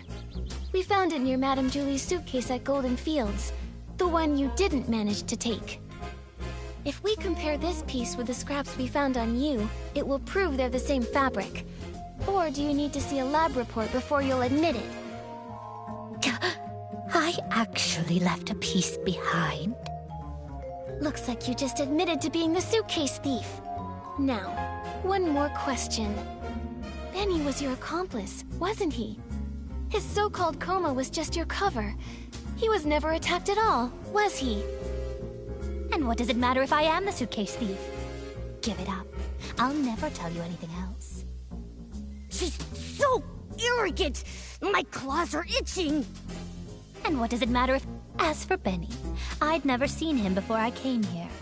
And I'd never bother faking evidence for him. She still claims she doesn't know who Benny is. Nikki, is there any way we can prove that the two of them have crossed paths before? As for Benny, I'd never seen him before I came here. And I'd never bother faking evidence for him.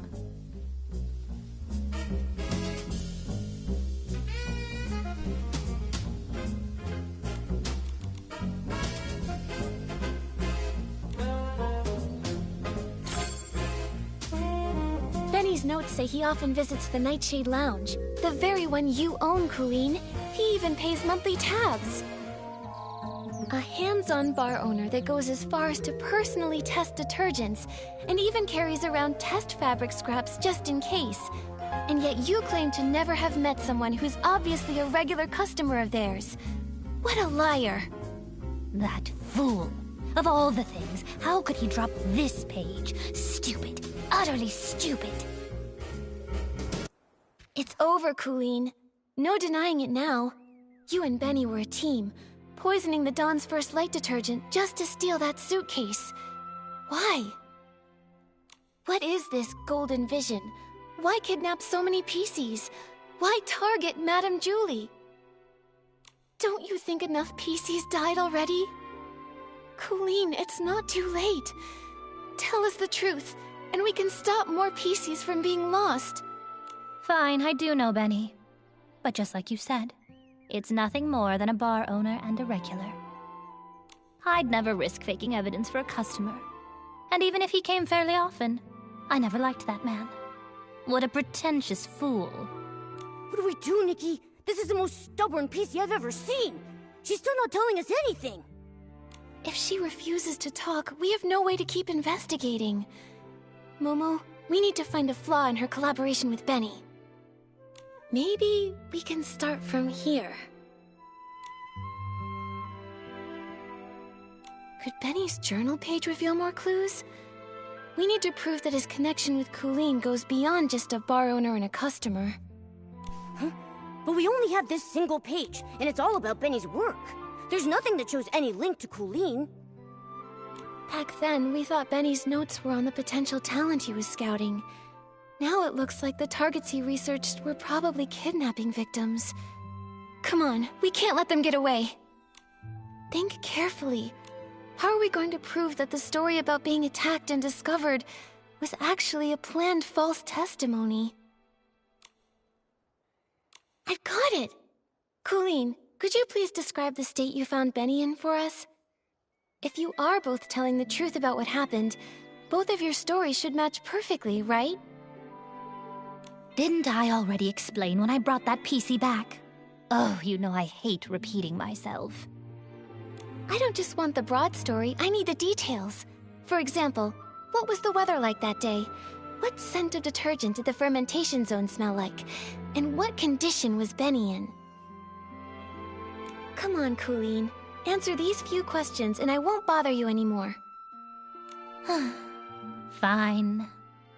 That early morning, actually, the very morning of the Dawn's First light chaos, I went to check the fermentation zone and saw a buttonfoot and a white glove coming from the wooden barrel house. The weather was just normal. The air carried the scent of aroma lily, which gave me a headache. As for Benny, I thought he was just a worker resting, so I didn't pay much attention. I had no idea it was him. Then the next day, you brought Pommy with you, and he was still there. Pommy checked, and that's when you realized it was Benny, knocked out from the attack? Correct. But you already know that, don't you? The morning after the poisoning incident, the weather was fine, and the air smelled of flight fruit. He was lying in the exact same spot, still unconscious. Just one blow to the back of the head, and he's out that long. How pathetic. Now, is that enough? Don't bother me anymore. The wind is picking up. Momo, be careful. Don't blow away. Come on, is this ever going to end? I want to go home, you hear me? Home!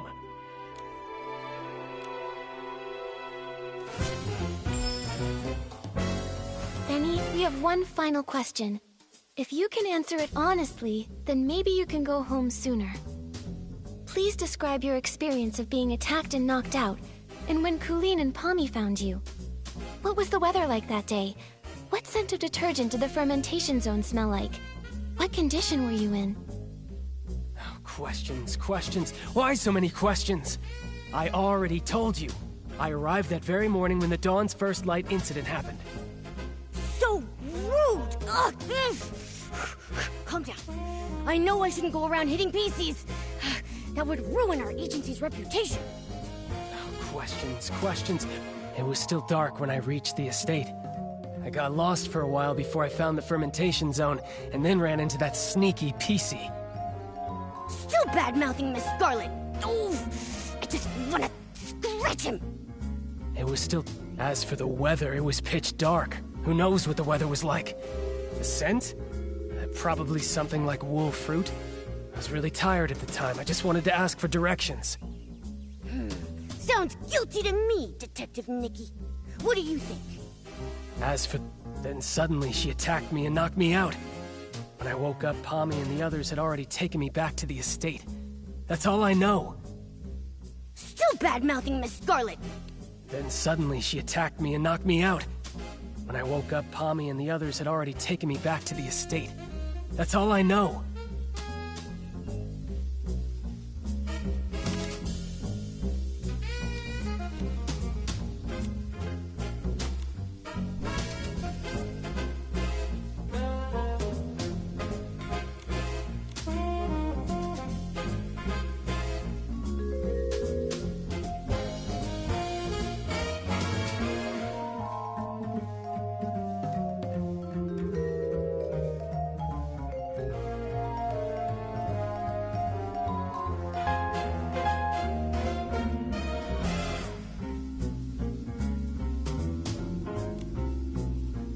As for the weather, it was pitch dark.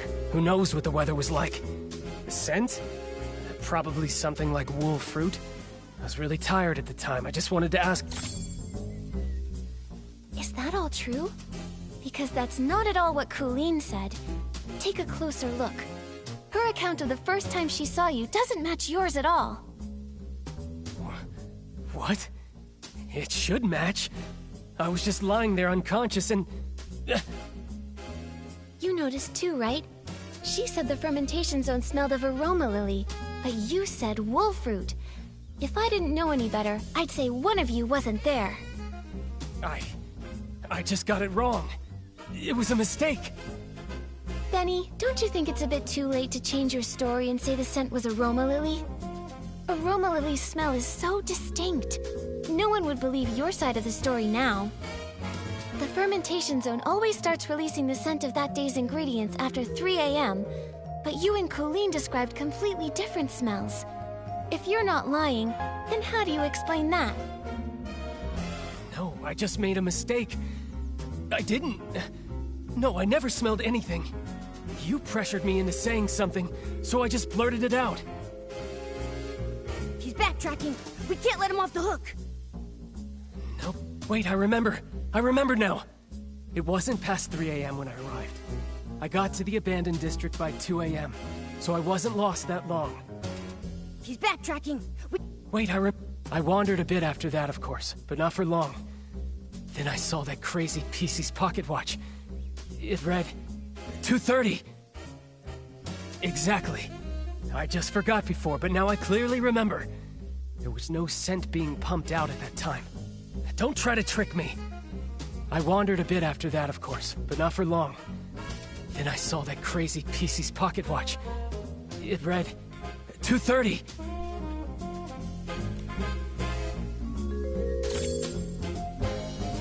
You made a huge mistake, Benny. You keep trying to frame Ms. Scarlet, but you don't know her story, or the spirit and the sheer willpower behind her pursuit. That pocket watch was broken from the start. It's forever stuck at 11:18, the time Miss Scarlet lost her daughter. Broken? Always broken? Lost her daughter. No, I don't understand. Her daughter was murdered by Threadstar. You couldn't have seen 2:30 on that watch. So you're lying. Benny, I suggest you confess. It's over, Benny. Time to admit you lied. We already know your background. You're both Threadstar's villains, sent to the abandoned district to carry out the Golden Vision, right? This is your last chance to redeem yourself. Tell us why you stole the suitcase, and why you tried to kill Madame Julie. And stop working for Threadstar. Come clean and we'll go easy on you. If you're honest, you'll get a lighter sentence. No. Prison? Impossible. I have no idea what you're talking about. What Threadstar? What about killing Julie? I don't know anything. As for the scent in the pocket watch, who knows? Maybe I just misread it. You're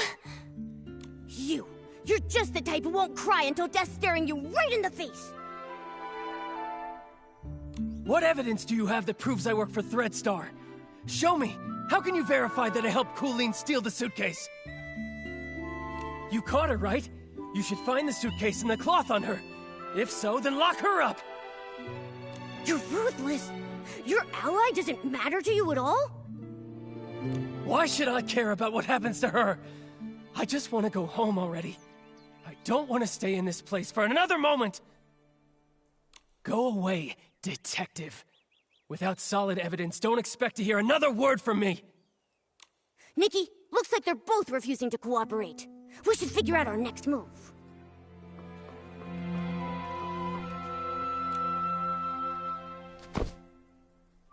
Phew. These two are hard to deal with. They're starting to crack, but they still won't confess. Don't lose hope, Momo. At least we know they're partners now. Benny's so-called attack probably aligns with my theory. It's just a story they made up. Threadstar must have sent a few members to the abandoned district to carry out the Golden Vision. Well, what exactly is the Golden Vision? And why would they want to hurt Madame Julie so badly? What should we do now, Detective Nikki? Their lips are totally zipped. Not even a hint. How are we supposed to piece the story together when we have no clues at all? Hold on. Like I've said before, no matter how perfect a crime seems, if you look closely enough, cracks will always show. Bad seeds only grow bad fruit. I doubt that we're going to get any more information from Colleen.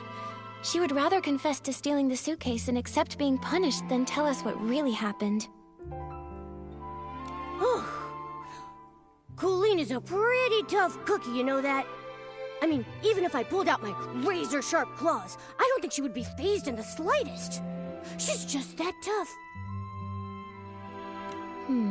But there might still be a chance with Benny. He's desperately denying it, and he insists there isn't any evidence. But if we find solid proof, we might crack him.